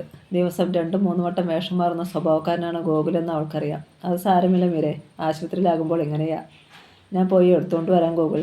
രാവിലെ മറന്നുപോയി, അതാ പറ്റിയത്. ഓട്ടോ നിർത്തി ഇറങ്ങി വീട്ടിലേക്ക് പറക്കുകയായിരുന്നു മീര. ഗോകുലിനെ തനിയെയാക്കി വന്ന വ്യാകുലതയായിരുന്നു മനസ്സിൽ. ഞാൻ പെട്ടെന്ന് വരാം, ഡ്രൈവറോട് പറഞ്ഞിട്ട് അവൾ ഗേറ്റ് കടന്ന് മുറ്റത്തെത്തി. പോർച്ചിൽ ഒരു ബൈക്ക് ഇരിക്കുന്നു. അത് ആരുടേതാണെന്ന് ഒന്ന് സൂക്ഷിച്ച് നോക്കിയിട്ടാണ് മീര സിറ്റൗട്ടിൽ കയറിയത്. വാതിൽ ചാരിയിട്ടേയുള്ളൂ. സിറ്റിംഗ് റൂമിൽ കയറിയതും വല്ലാത്തൊരു നിശബ്ദത തിരിച്ചറിഞ്ഞു. അത്ര നേരം തോന്നാത്ത ഒരു ഭയം മനസ്സിൽ വന്നു നിറഞ്ഞു. ഇവിടെ ആരുമില്ലേ? മുറിയിൽ ചെന്ന് അവൾ ഗോകുലിൻ്റെ വസ്ത്രങ്ങളെടുത്ത് ഒരു ബാഗിലാക്കി. തിരിച്ചു പോരാൻ നേരം ഒരു ചെറിയ ചിരി കേട്ടപ്പോഴാണ് വീട്ടിൽ ആരോ വന്നെന്ന തോന്നൽ വീണ്ടും ഉണ്ടായത്. പുരുഷ ശബ്ദം. ഈ നേരത്തിതാരാണ്? സാജേട്ടനും ശരത്തേട്ടനും രാവിലെ പോയാൽ പിന്നീട് രാത്രിയിലേ വരും. സ്ത്രീ സഹജമായ ഒരു ജിജ്ഞാസ തോന്നി മീരയ്ക്ക്. അവൾ മെല്ലെ രാധികയുടെ മുറിക്കടുത്തെത്തി. പക്ഷേ മുറിയിൽ ആരുമില്ല. കോണിപ്പടി കയറി 2ാം നിലയിലെത്തി. രേഷ്മയുടെ മുറിയിൽ നിന്ന് അടക്കി പിടിച്ച സംസാരം കേൾക്കാം. കള്ളൻ. കമ്പനിയുടെ ബോർഡ് മീറ്റിങ്ങിന് ഞാൻ പോകത്തില്ലെന്ന് എങ്ങനെ അറിഞ്ഞു? അത് രേഷ്മയുടെ സ്വരമാണ്. എനിക്ക് ഊഹിക്കരുതോ? ആട്ടെ, നീ എന്നെ പ്രതീക്ഷിച്ചില്ലേ? പുരുഷ ശബ്ദം. കേട്ടിട്ടുള്ള ശബ്ദമാണുള്ളത്. മീര ചിന്തിച്ചു നോക്കി. രേഷ്മ ചേച്ചിയുടെ ഭർത്താവ് സ്ഥലത്തില്ല താനും. പുരുഷ ശബ്ദത്തിന് മറുപടിയായി അവൾ പറഞ്ഞത് വ്യക്തമായതുമില്ല. മീര ശബ്ദമുണ്ടാക്കാതെ വാതിൽക്കിലെത്തി. നേർത്ത വിടവിലൂടെ അകത്തേക്ക് നോക്കി. ഒപ്പം ഒരു ഞെട്ടലോടെ തല പിൻവലിക്കുകയും ചെയ്തു. കട്ടിലിൽ കെട്ടിപ്പുണർന്നിരിക്കുകയായിരുന്നു അവർ, രേഷ്മയും പ്രസാദും. കഥ തുടരും.